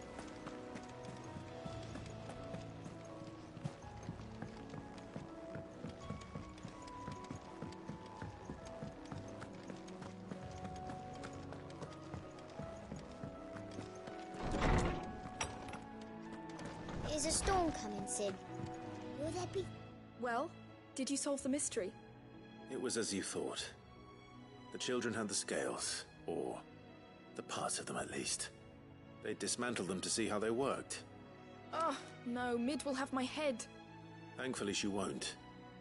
This might even have been her idea. Although I was the one who ended up teaching the lesson. I'm so sorry, Sid. I know how busy you are. I shall see that the children are properly punished. Please, there's no need. Mid seems to have taken the three of them under her wing. She's even calling them her heirs. She'd have them follow in her footsteps. And her father's. I see. Sid, do you know why Mid has been spending so much time at the hideaway of late? She told me it was because her studies have been interrupted by events in Canva. Is that not true? No, it isn't. The university offered her a commission. In exchange for full tuition, room and board, they asked her to oversee the design of several new war engines. To anyone else it would be an opportunity, but to Mid, who lost both her parents to war, it was a bitter pill. One she was none too keen to swallow. But that should come as no surprise. She's only ever cared about bringing people hope. The very last thing war can be said to do. Which explains her heirs. She's working to give them a better life. And so should I. What's the odd engineering lesson? Ah, you've given them far more than that. And I'm sure they're very grateful.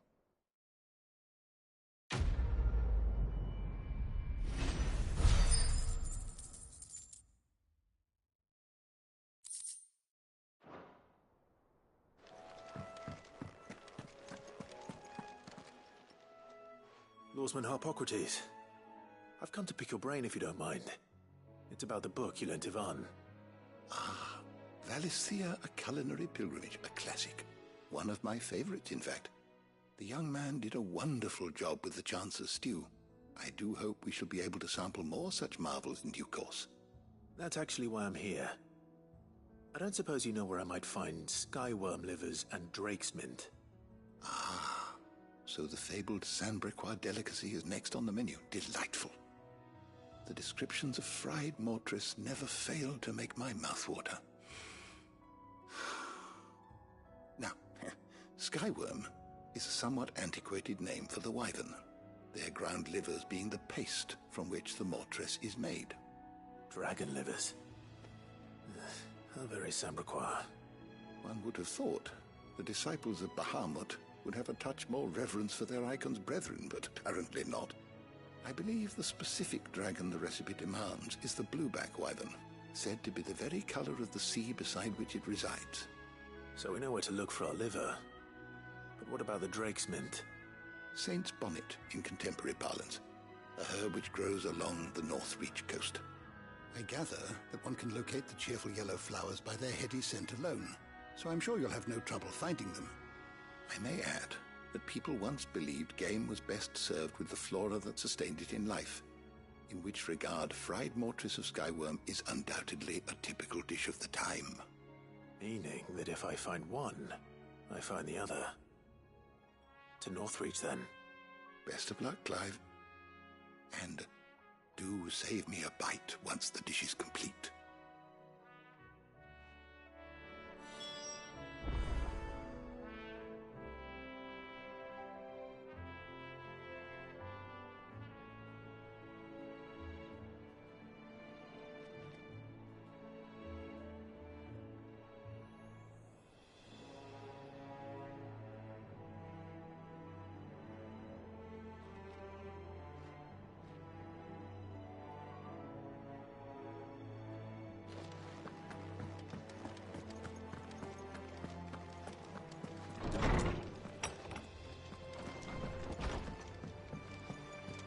Seems the hideaway's lost its appetite.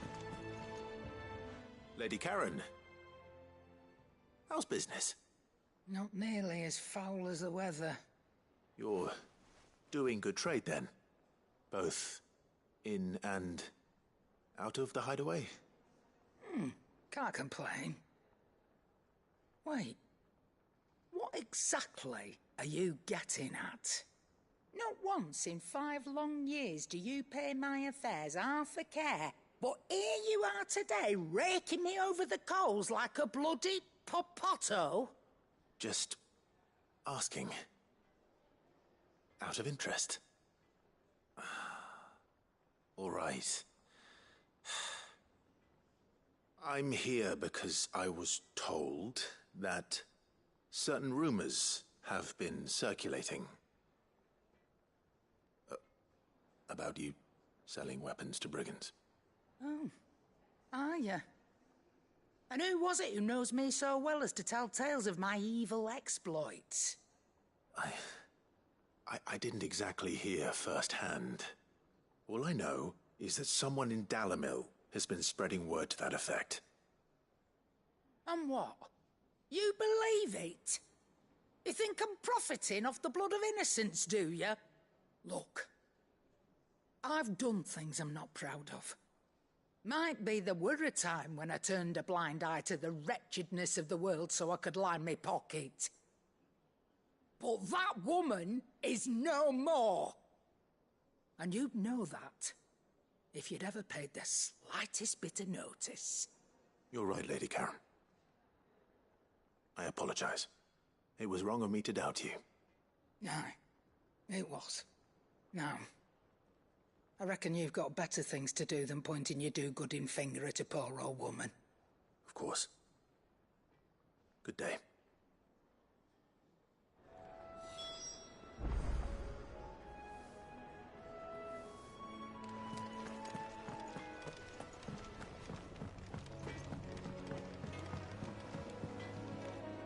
I spoke with Lady Karen. What did she say?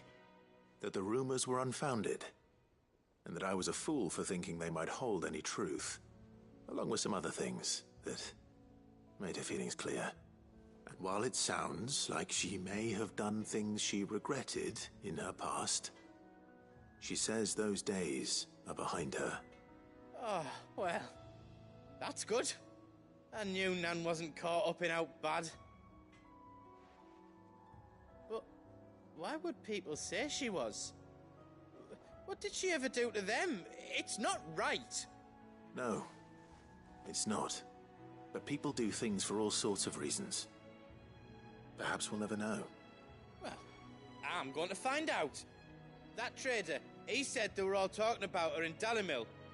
So that's where I'm going. I'll find someone who'll tell me, you'll see. Are you sure that's wise? Whoever's spreading these rumors means Karen ill. Oh, right. But that's why you'll be coming with me, isn't it, Clive? I suppose it is.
It's like a dream.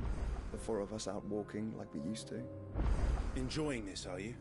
Gav and the others could be in danger as we speak. You're right. I'm sorry. Yote is a fine scout. If Canville was attacked, she will already have begun gathering information. Tabor.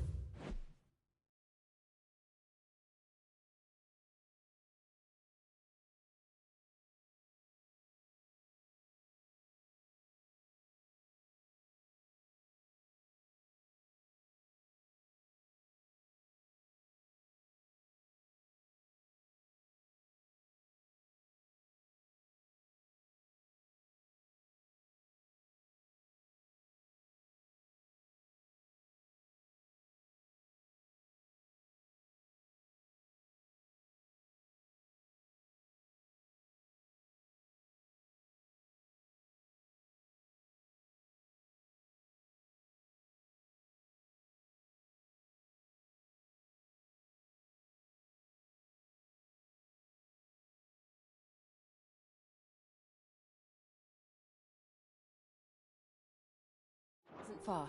We should pick up the pace.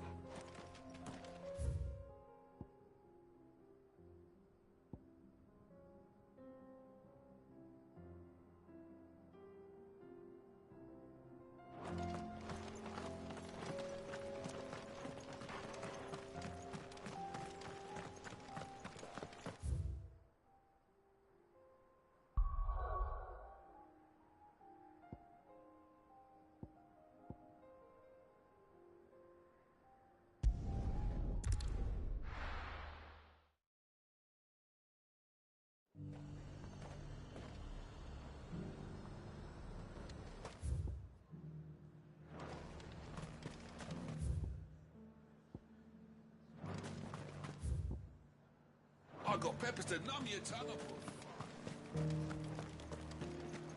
There were ghosts at the gates, not days. You needn't fret. The creatures have been...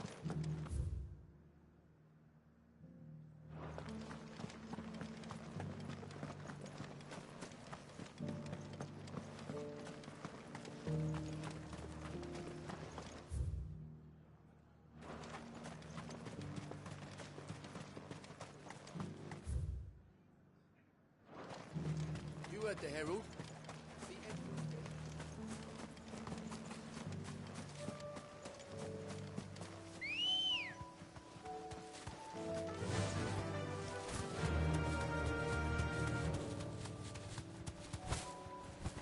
Hippocrates said I should be able to find what I'm looking for somewhere nearby. Bright blue dragons and bright yellow flowers. Should be easy enough to spot. Be safe.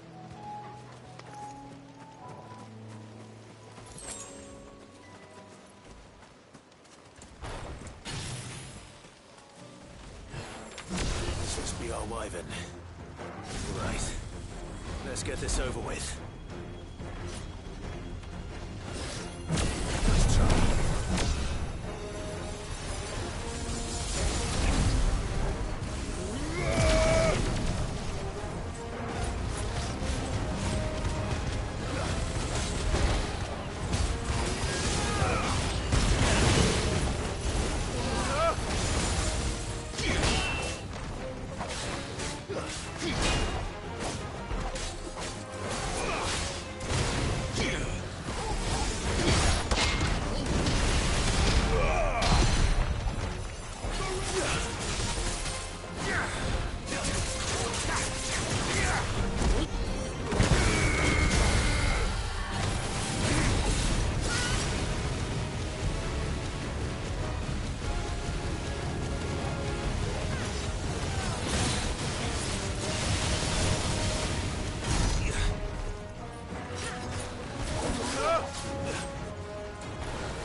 That's the wyvern's liver. Now I just need to find the herbs. Bright yellow with a heady scent.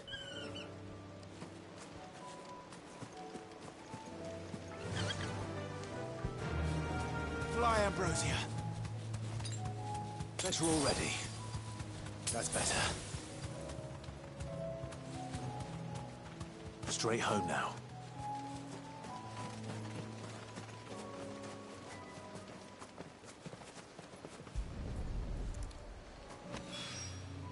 I think that's everything Molly needs to resurrect her recipe. Better head back.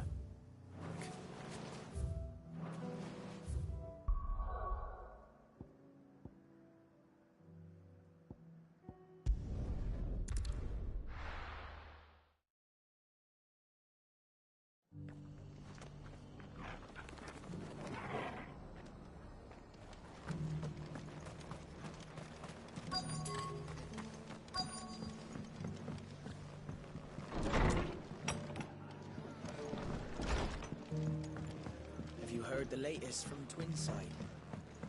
That the Empress is no more. Never trust an owl bearing good news, I say. My lord Marquis, is that... It is you. Then you received my letter. I am Sebastian Rutherford, chief steward of your lord uncle's estate. Of course. We met once before. Yes, my lord. Thank you for coming. And what was so sensitive that you couldn't put it in writing? 1,000 apologies, my lord. I did not mean to offend. I merely... It's all right. Continue. I am here at Martha's Rest, at the behest of your lord uncle, tasked with learning what I am able of the realm's current state of affairs. And what I have learned is grim. The fall of the Mother Crystals has left Storm in a state of utter disarray. The subsequent darkening of the heavens has only made things worse. Akashic attacks, once unthinkable, are now commonplace. The gears of governance have ground to a halt, and without a steady hand on the tiller, the realm threatens to drift into utter chaos. Your lord uncle, however, believes there is a way to avoid this fate, and is determined to see it set in motion. That sounds like quite the undertaking. It is. Hence my having enlisted the aid of several colleagues serving the 7 high houses. Alas... Alas? I have lost contact with 2 of those colleagues already. They are both able-bodied and trained in the sword, yet in these dark times, even that may not prove sufficient to keep a man safe on the road. So you want me to find them? I'll need to know where they went. One I sent to investigate the Republic, the other the old Imperial capital of Oriflamme. That doesn't exactly narrow it down. I suppose I'll start in Dalimil and work my way east. Thank you, my lord. I shall pray for your success and safety.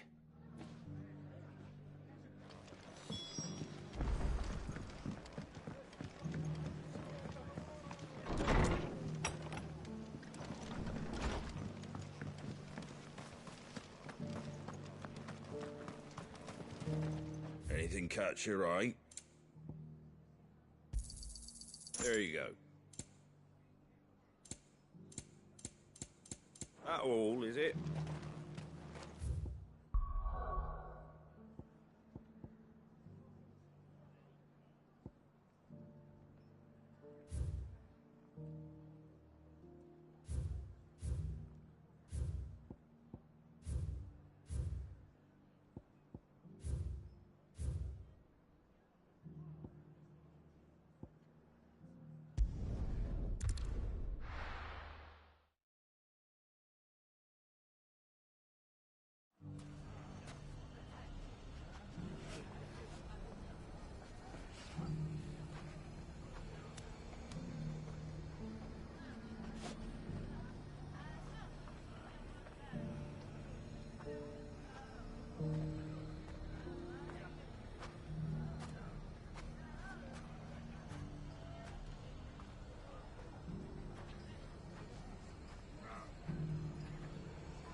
It's not going to be easy finding one man in and in.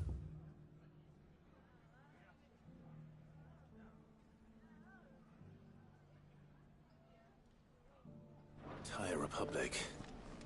Let's hope someone here's seen something. Maybe no more, but look what they've left us with. It shouldn't be too hard to find goods. Are the bad men going to come back? The gentlemen of the town guard are a strapping bunch. Perhaps. Fuck! The finest cell swords in... Could be I know something more. Clive, listen! I found someone who says he's heard the rumours about Nan. Have you? Go on. Tell him what you told me. All right. It's like I said.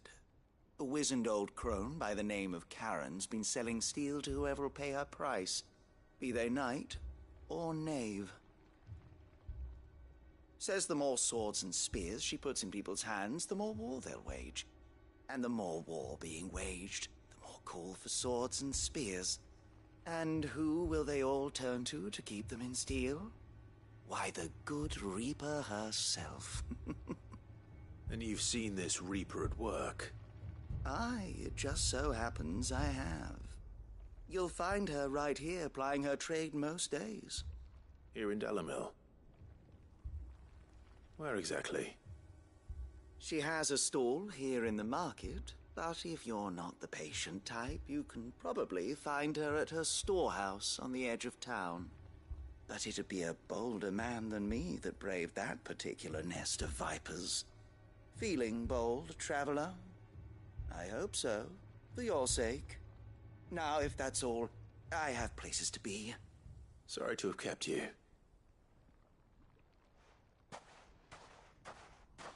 You don't think Nan's the Reaper, do you? Not unless she's discovered the secret of how to be in two places at once. Eh? What do you mean? Lady Karen hasn't left the hideaway in weeks. So who has been running this stall he spoke of? Good question. I'll go and have a look. And I'll visit this storehouse on the edge of town. All right, but be careful, Clive. You too, Goots.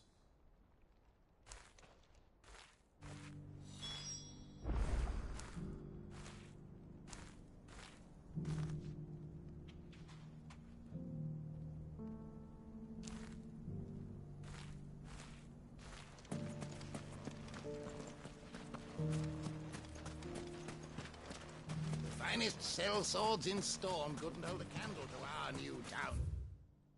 God.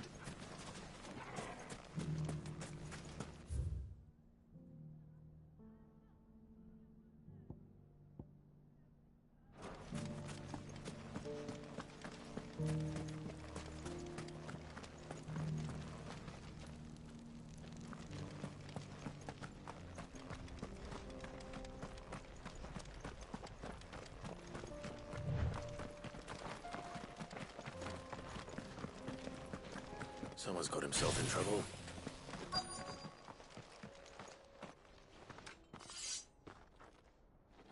I don't see your master here, so you can start by giving us all the coppers in your purse. I already told you, I have nothing. Then maybe we'll take that pretty outfit and the steel you're wearing. Please! These men are trying to rob me! I'll deal with this. Thank you. You that one's master, then? If you'd kindly pay the coin he owes us, we can pretend you didn't draw your blade on Republican soldiers.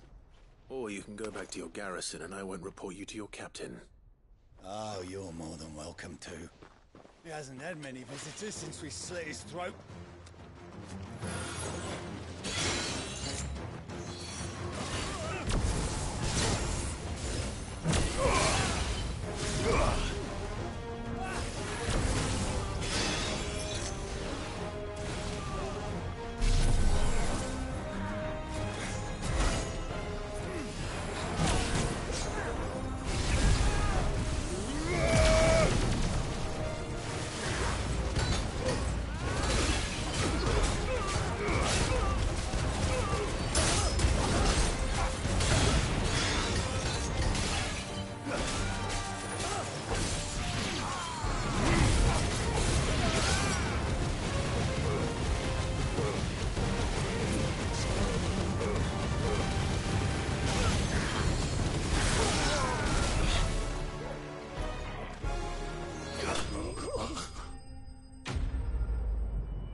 I'd expect as much from Hugo's faithful, but these were men of the fist.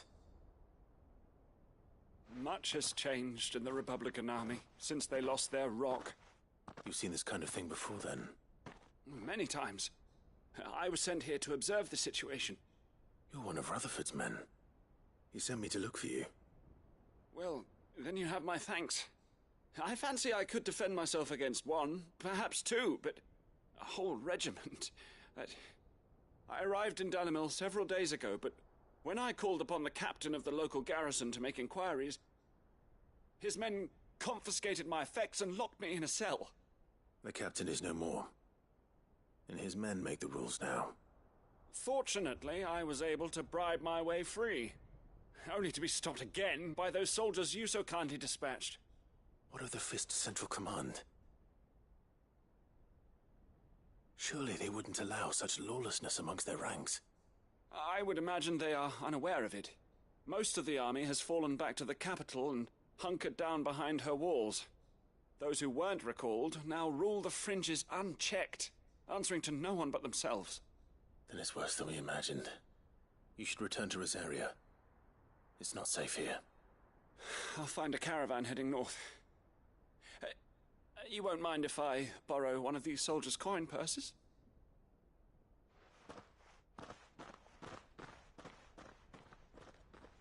Not at all. Now, to find this second associate of Rutherford's. If If he was bound for Oriflamme, I'll start at Northreach and see if I can pick up his trail.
The gentlemen of the town guard are a strapping bunch. What a mess.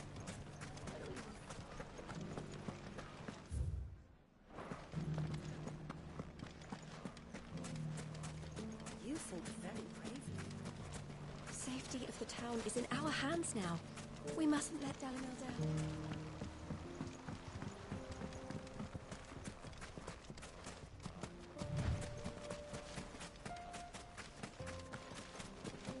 Time to brave the Viper's Nest.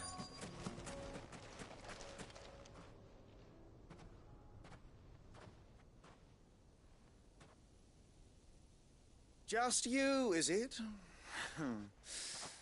Thought I might have laid it on a bit thick. It was a fairly unconvincing tale. So, what now? That's up to you. Die a slow death, or a quick one. Boys, he's all yours. But that sword is mine.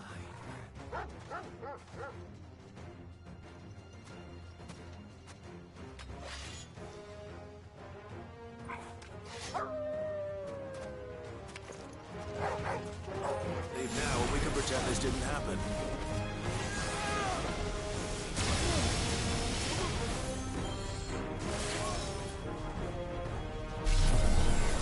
I needed that.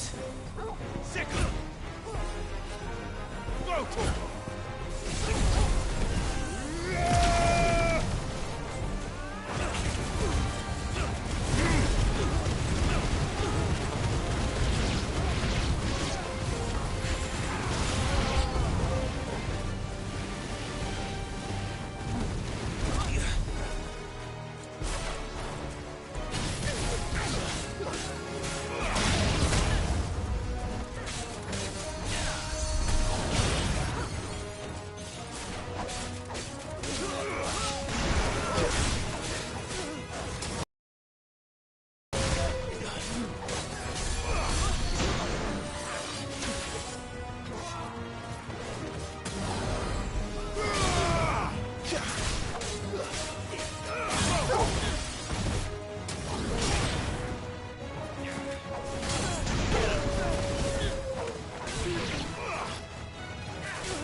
done it now.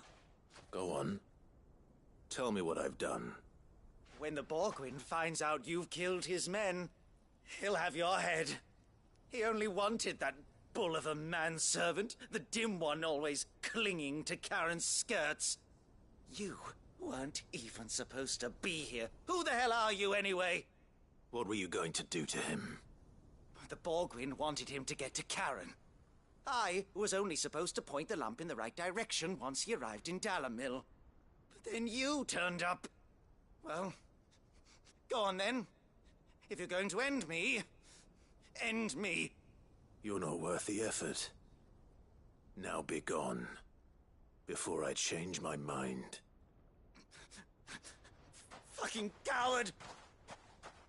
I need to find Goots. Right now.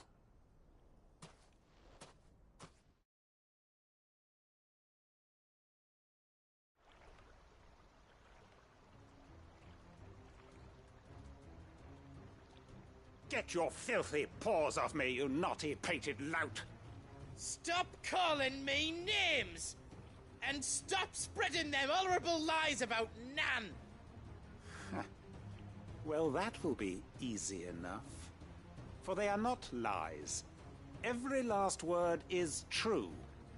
And she must pay for her crimes in blood. Lord! Goose, are you all right? He's gonna kill Nan! He said she had to pay in blood! After what she did, it is only right. She ruined my life and the lives of countless others. That loathsome harpy's very existence is a crime, and I will not allow it to continue. Goots, was it? I have no quarrel with you. Only with your employer. Run along now. You need not pay for her sins. No. No? I don't care what she did. I won't let you hurt Nan. Promise me you won't hurt her, or I'll kill you myself! Goots, no. Enough, all of you! Karen. But how did you? You're a sight less clever than you think you are, the pair of you. Did you think I wouldn't notice the two of you slinking off together?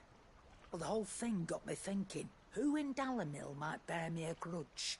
And a certain snivelling shit I ran afoul of in my fairy years came to mind.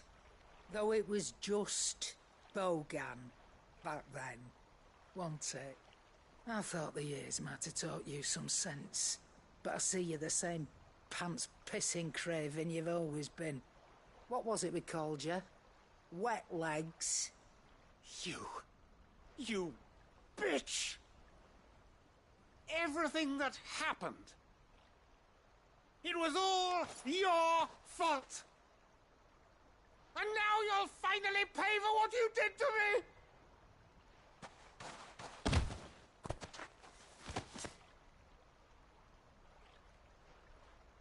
Goots, you... If you want a piece of Nan, you'll have to go through me. Fuck! You great galoot. Out of the way, I can handle this myself. So, wet legs, you remember what you told me when we last met? An eye for an eye. Wise words, Sam. Wise words. And now, it's time to collect.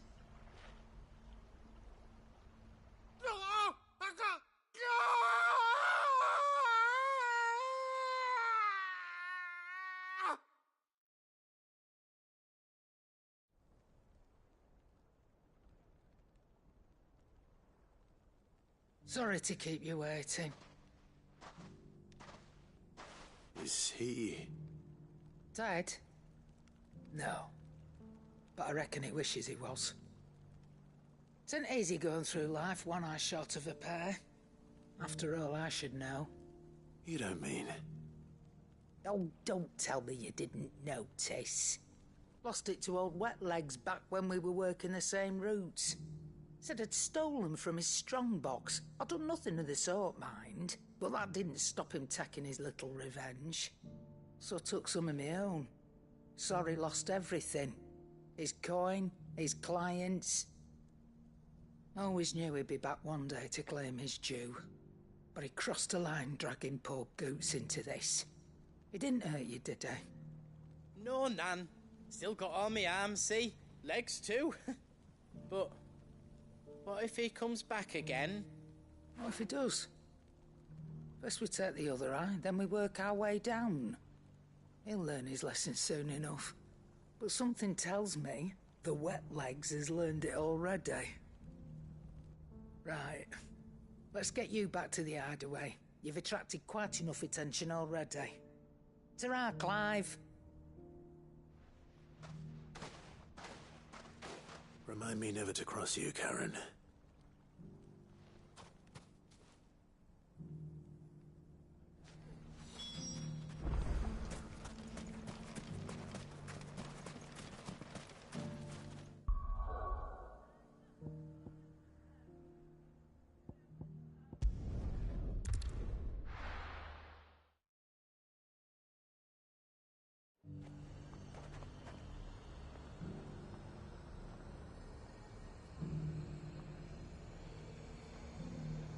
There's a lot of road between here and the capital.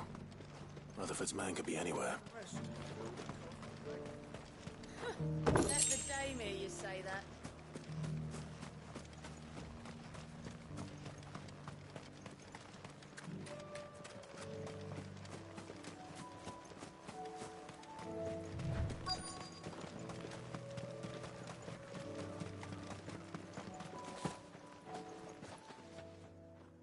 What happened here? If you're with the others, they've already relieved me of my belongings. I'm not. I'm looking for someone who was sent here by a man named Rutherford. And then you found him. I'm Alistair Rockford, attendant to the Lady Marianne of House Wellesley. Of the 7 high houses of Rosaria. It's been a long time since last I saw my great-aunt. Is she well? My Lord Marquis? Yes. Yes, she is. The Lady Dowager has granted me leave to assist your Uncle Stuart. I was on my way back from the old capital when I saw some villagers being robbed on the road here. Bandits? They looked more like field hands, but it didn't matter in the end. I did what I could to help the victims, but all it earned me was a pommel to the temple. Which way did they go? South, toward the gate. All right. I'll take care of them. Founder knows I've met enough of their kind. You head back to Northreach, visit the Vale, tell them I sent you. Thank you.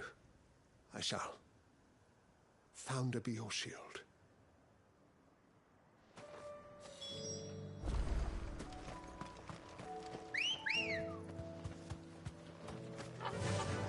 Yeah! They just couldn't resist, could they?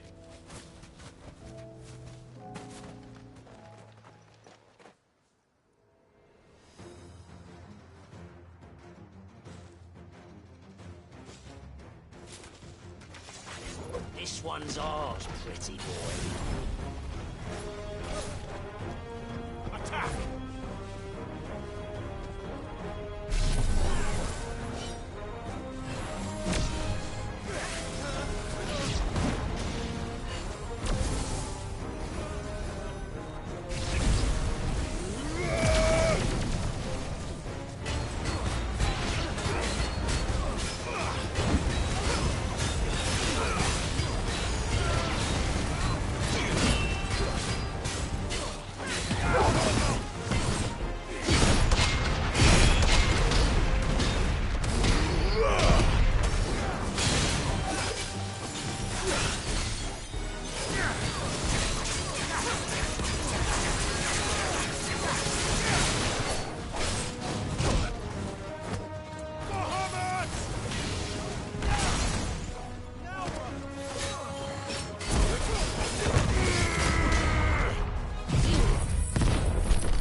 Make for the town while you can.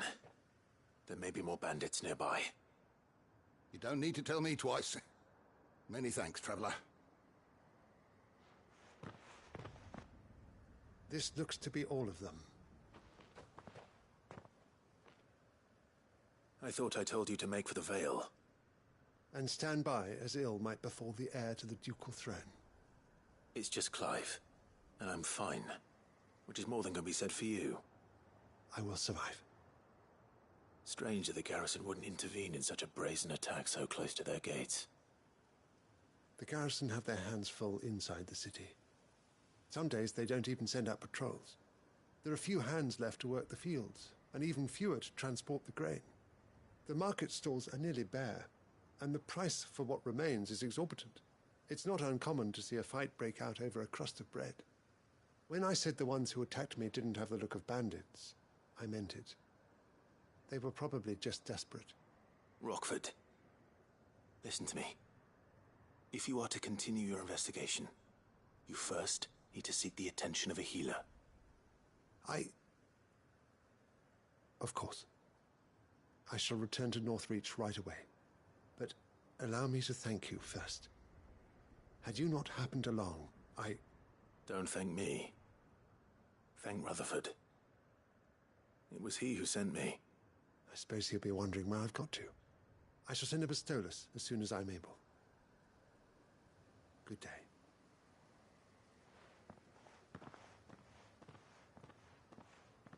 My uncle certainly has his work cut out for him. If it isn't already too late. I should go and tell Rutherford that his colleagues are still in one piece.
I see you're still here.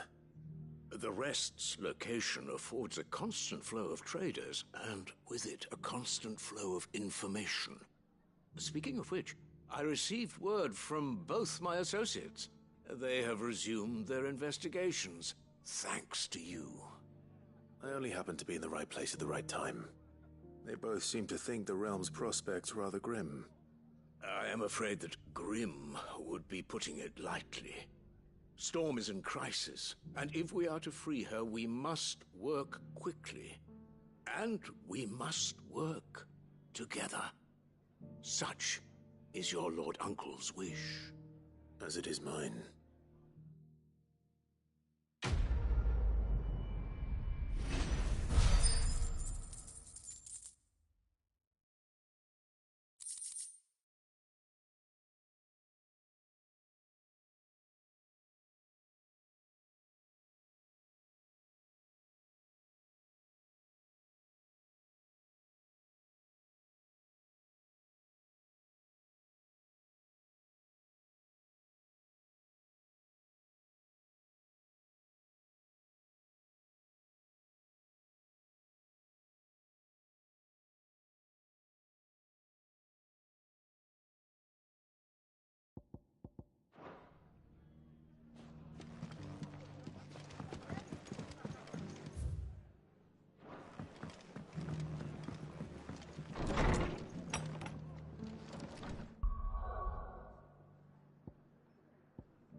Nothing like a dish of cold vengeance to foul the gut. I'm sorry, Nan. I didn't mean to make things worse. I just thought I had to protect you. Like you've protected me. Aye, well, someone had to. Your parents certainly didn't give a whit for your well-being. Reckon the both of us would be worse off if I'd not taken you on. You've always been me right eye, Goots. And I'd have you stay that way. So don't you dare go looking for trouble again.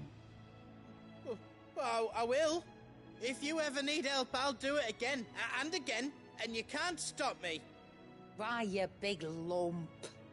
Fine. Play the hero if it makes you happy. Thanks, Nan. I won't let you down.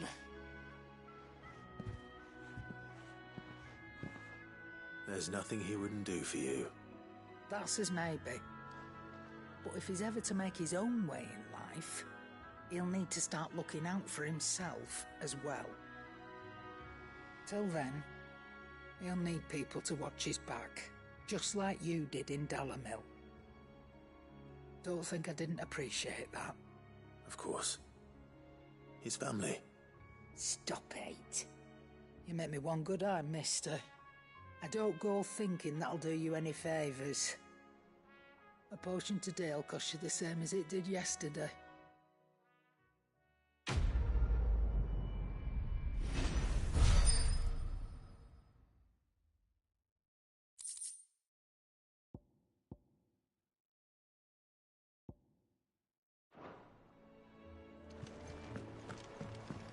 It seems the hideaway's lost it. So, did you have that word with Tomes then? I did, and he was as helpful as ever. He told me exactly where to look, in fact.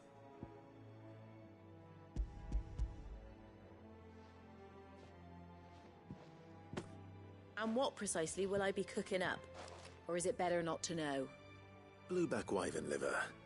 And, a herb known as Saint's Bonnet. Ah, wyvern livers, was it? Well, at least it weren't actual worms, I suppose. Now then, you stay right where you are. I've got some cooking to do. Let's hope these grand old chefs of yore knew what they were on about.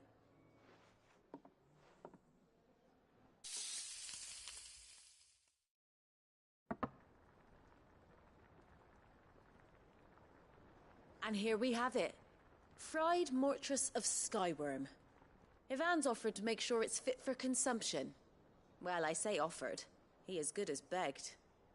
And rightly so. Is there any higher honor than partaking in a slice of culinary history?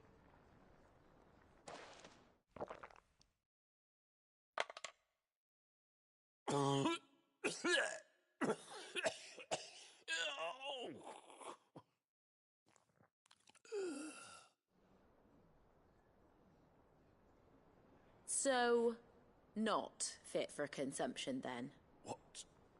What witchery is this? crackle of the crust gives way to an almost violent richness. Yet, it is the piquant kiss of the saint's bonnet that tames this savage dish. It is a tour de force, a force of nature even, a maelstrom of flavour and sensation, a graceful beast emerging from centuries of slumber. I think he likes it. Well, I can't quite tell with all that nonsense he's talking, but I reckon you might be right. It was decent then, I take it. Decent? It's remarkable, and I defy any man to say a word to the contrary. Sid, might I suggest that you command a party of your finest men and women to procure a dozen blueback wyverns forthwith? I'll give it some thought.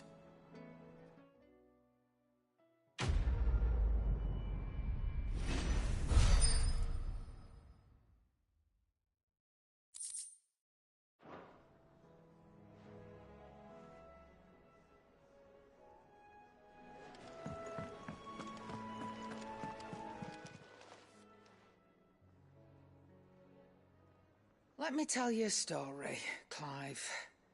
All right. Them rumours wet legs were spreading.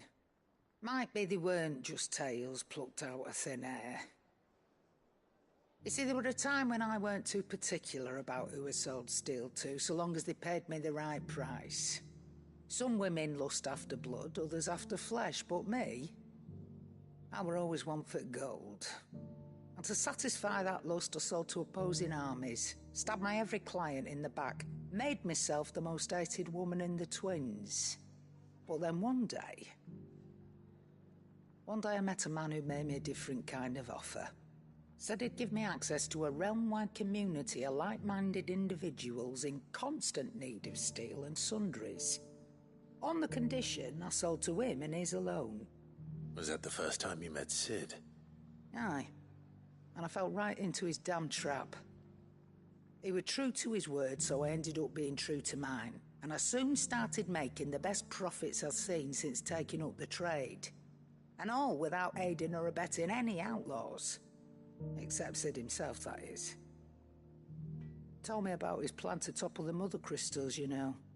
Said that with them gone, the realm would want for all manner of things. An opportunity for the likes of me to mint gil.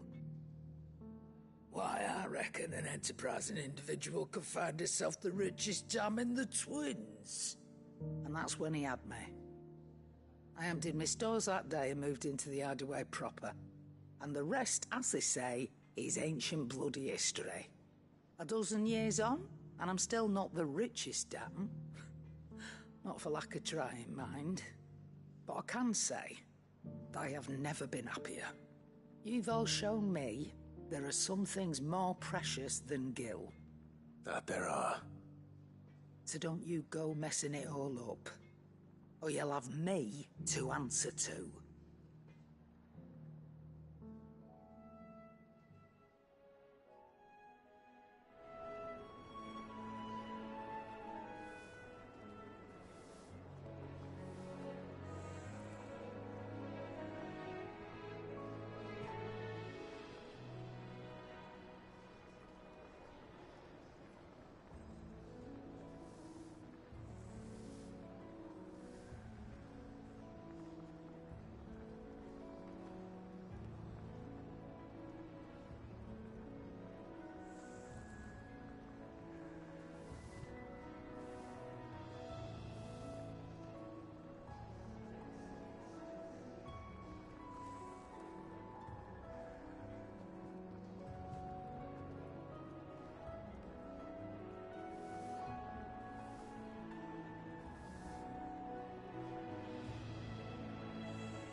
Clive, if you're gonna buy something, be quick about it.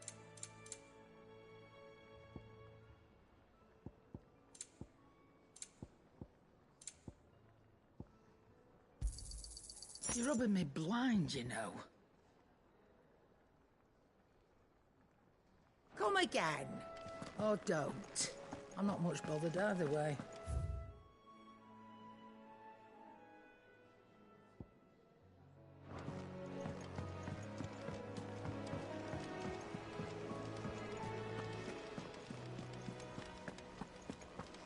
Did you see that?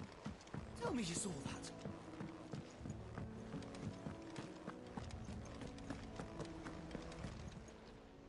Welcome to the Patron's Whisper. Is everything we've received and everything promised? Here you are.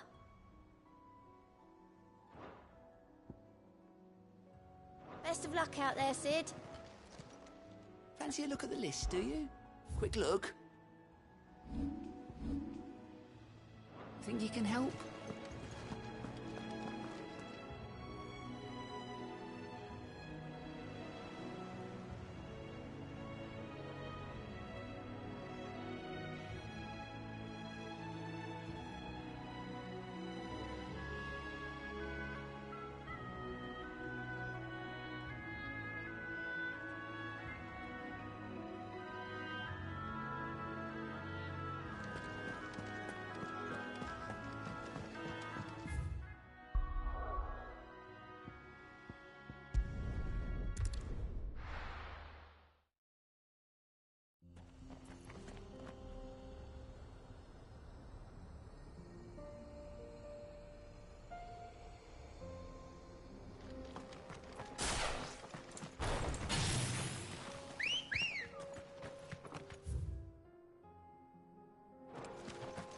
Come on.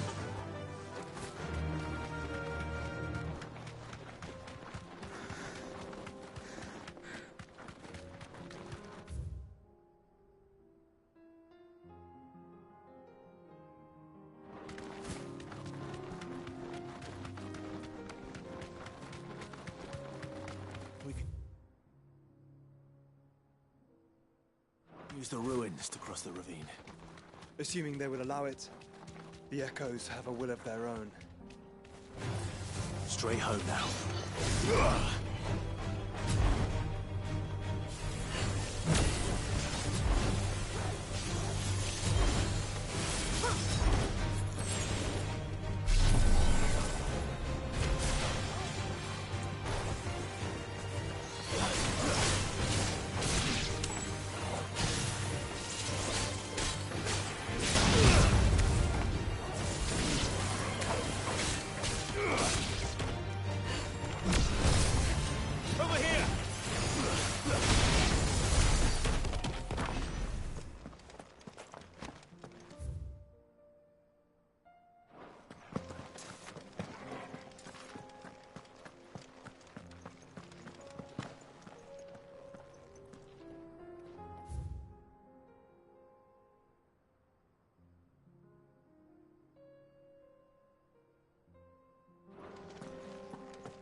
Tell us about Yote, Joshua.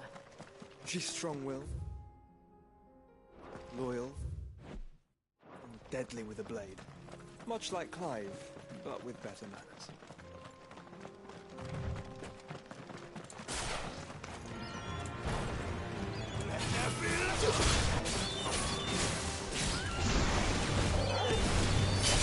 It's over.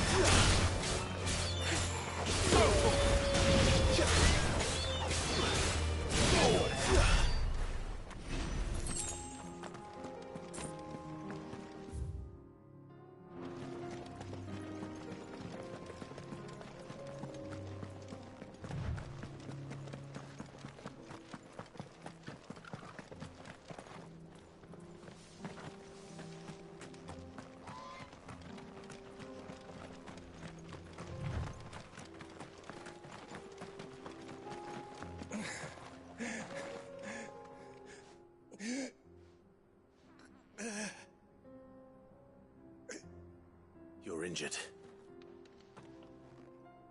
What happened here? Where are your comrades? Ether flood. Up ahead. It swallowed our camp while we slept. My own men did this. Turned every last one of them. There's a village not far from here. Tabor. The people were kind to us. A matter of time before they won't stand a chance. We can't let those monsters reach the...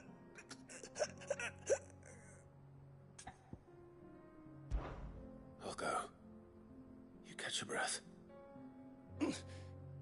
Thank you. Our encampment is up ahead. Just off the track. They must not reach Tabor. Forgive me, Lord Kuka. Rest well, soldier.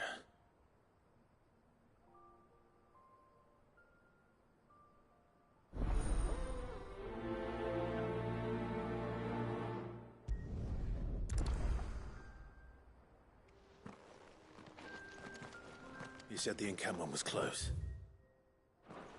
Let's hope the Akashic are still there.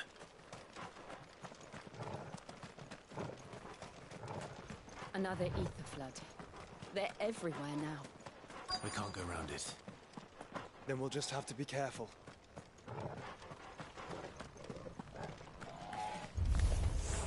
Right. Got here in time.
Is someone there?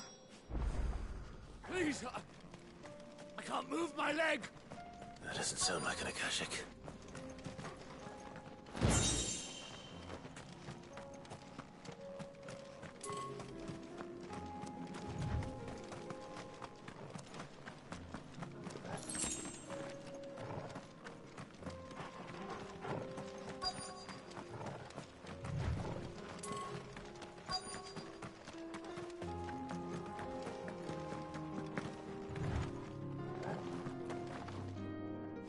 You're with the battalion? I am. I heard the fighting. Are the others? Taken care of. One of your brothers-in-arms told me what happened and asked for help. Another survivor? Where is he? Tell me. His wounds were too deep.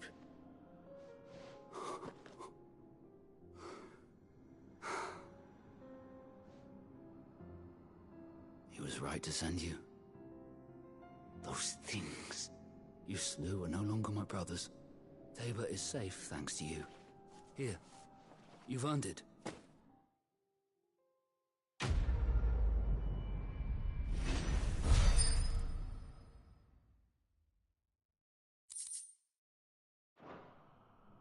You seem familiar. Have we met? You must have me confused with someone else. Wait. That scar. Son of a whore. You're Sid. I was there, in Cosnis, when you killed my brothers. I was there in Rosalith, when you killed my commander. My war with Hugo Kupka is over. I bear no ill will toward those who followed him. And what of my ill will? Coward! Draw your steel. Lord Kupka shall be avenged!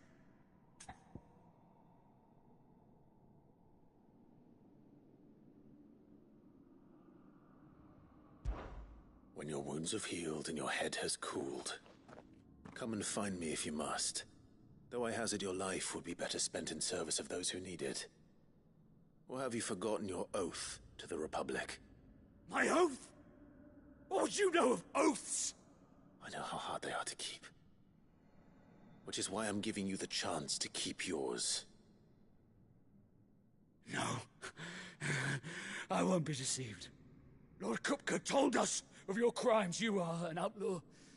A murderer, not some man.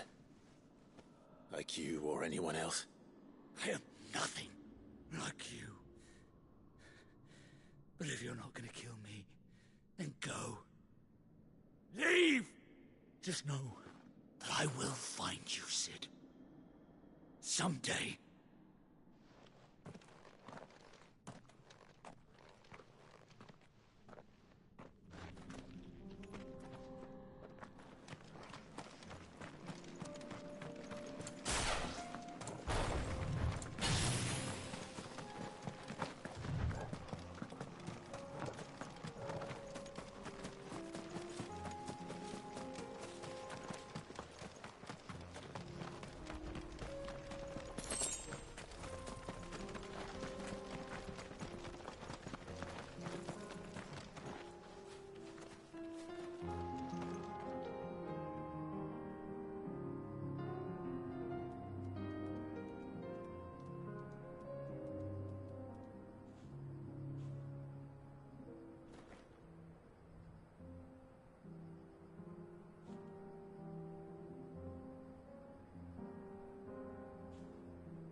We're nearly there.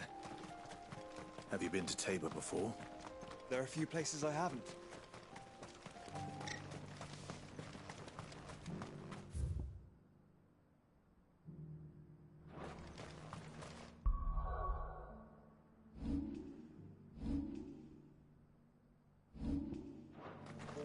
Where now, Joshua?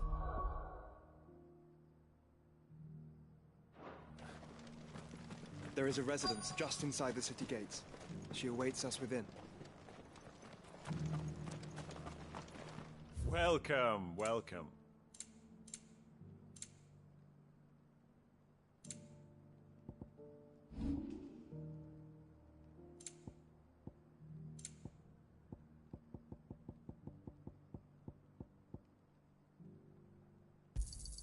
It's a deal. Ah, not bad. It's a deal. Ah, not bad. Got anything else for me? Come again.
My Lord Marquis, it is an honor. I am Yotei, Knight of the Undying, charged with the protection of His Grace Joshua Rosfield, Keeper of the Flame of the Phoenix. Of course. It all makes sense now. Would you care to elaborate? The Undying are loyal servants to the ducal throne. Or more specifically, to its heir. They have served our family for generations, albeit from the shadows. Since their inception, they have been tasked with the preservation and enactment of the rites of ancestral communion. After the events at Phoenix Gate,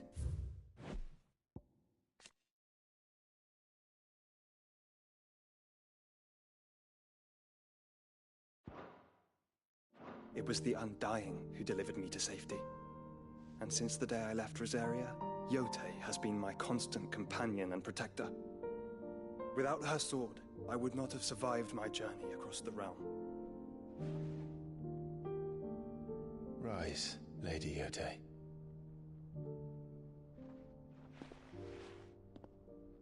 You saved my brother. I owe you a debt I can never repay. I but did my duty. Come now. Tell us what you've discovered. Your Grace. It is as you feared. The vessel we spied off the coast of the Crystalline Dominion on the night of her fall. It was the Einherjar. Beyond any doubt. The Black Galleon. Joshua, the Einherjar is the Royalists' flagship. What business would they have in the Dominion? Upon learning of Waloed's involvement in recent events at Drake's Fang, I sensed the malign influence of Ultima, and bid Yotei and the Undying look into the matter. We have reason to believe that the Black Galleon weighed anchor shortly after the fighting began, and set a course due south. For Canva? Then it is Waloed knights who besiege the cities. What is left of them, yes. And the Black Galleon sails at but one man's behest. Barnabas Tharm.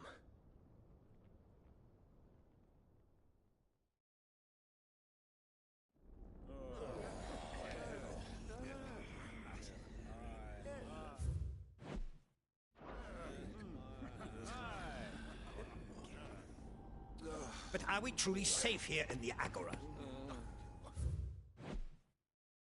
The city guard have been paid, if that's what you're implying. All the more reason for them to run. Well, you are free to leave, Lord Minister.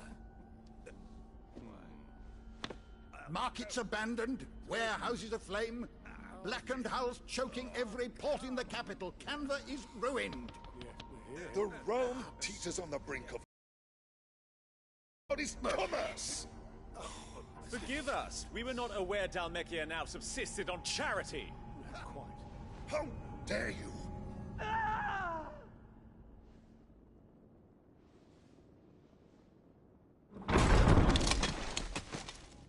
Distinguished members of the Council, you must forgive His Majesty this intrusion. What did you... What is the meaning of this? A trifle crowded, but I fear it will have to serve, my liege. Very well. My colleagues, do you not see? The king! He has come to save us from the Akashic.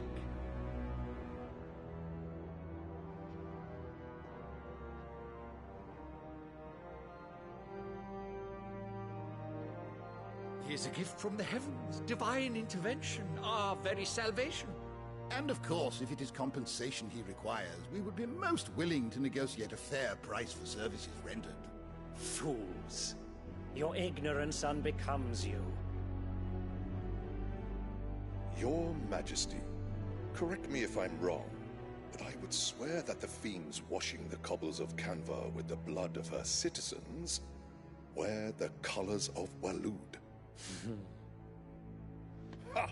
So you do not deny it. Guards, fetter them, and see our guests to the dungeons!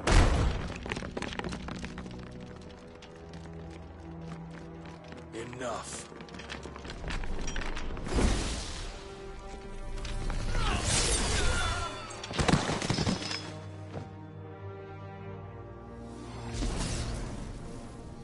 Pathetic creatures.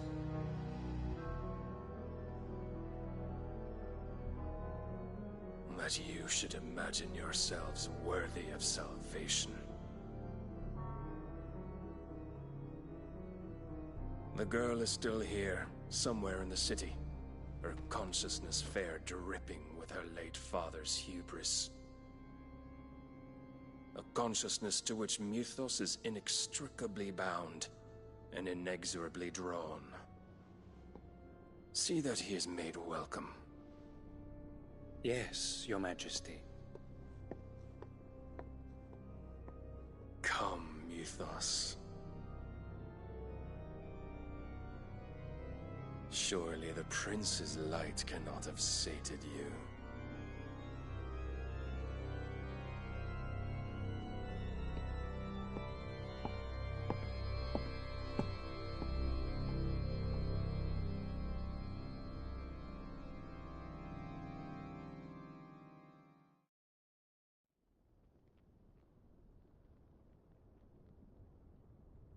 So then, how long has Waloed been under Ultima's control? How long indeed? Based on what we know of Barnabas's actions, I would guess some few years, mayhap more. But to what end? What does Ultima want? The tapestry. Show them.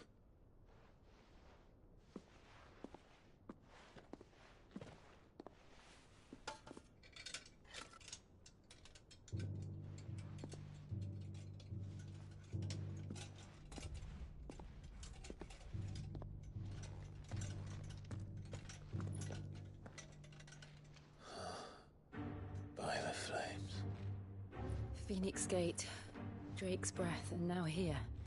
But what is it? It is old, ancient, even. Naught remains of the faith it represents, save what can be gleaned from the image itself. None could tell me what the one in the apothecary meant, even the Undying. But I believe it may be the key to discerning Ultima's purpose. That figure in the center, the one beneath whom the icons congregate, that I believe to be Ultima. He is a god, or at least godlike. his very existence beyond our ken.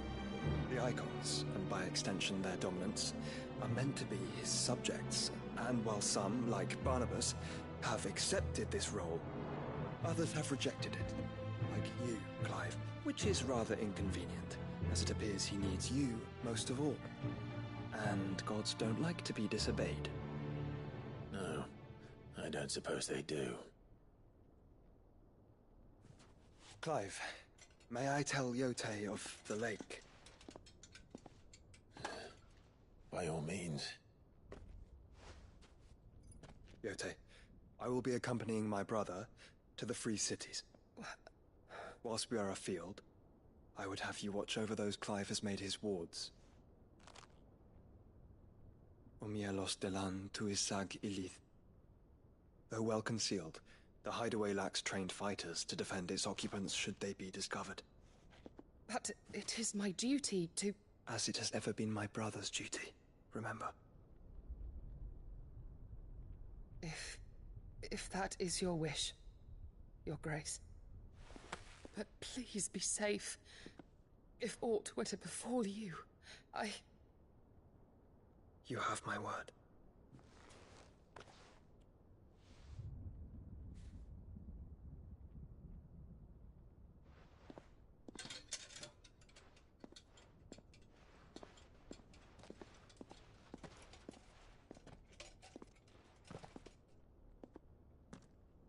Farewell, my lord, my lady. We are in your debt, Yote.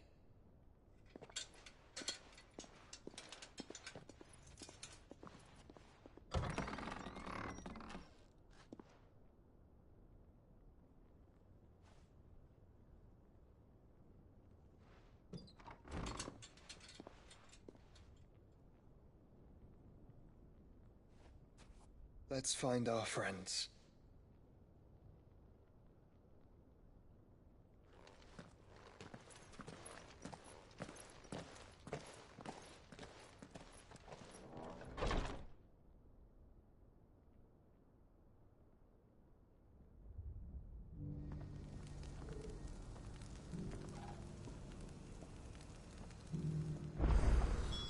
It's plain she cares for you very deeply. And I her, which is why I had to let her go.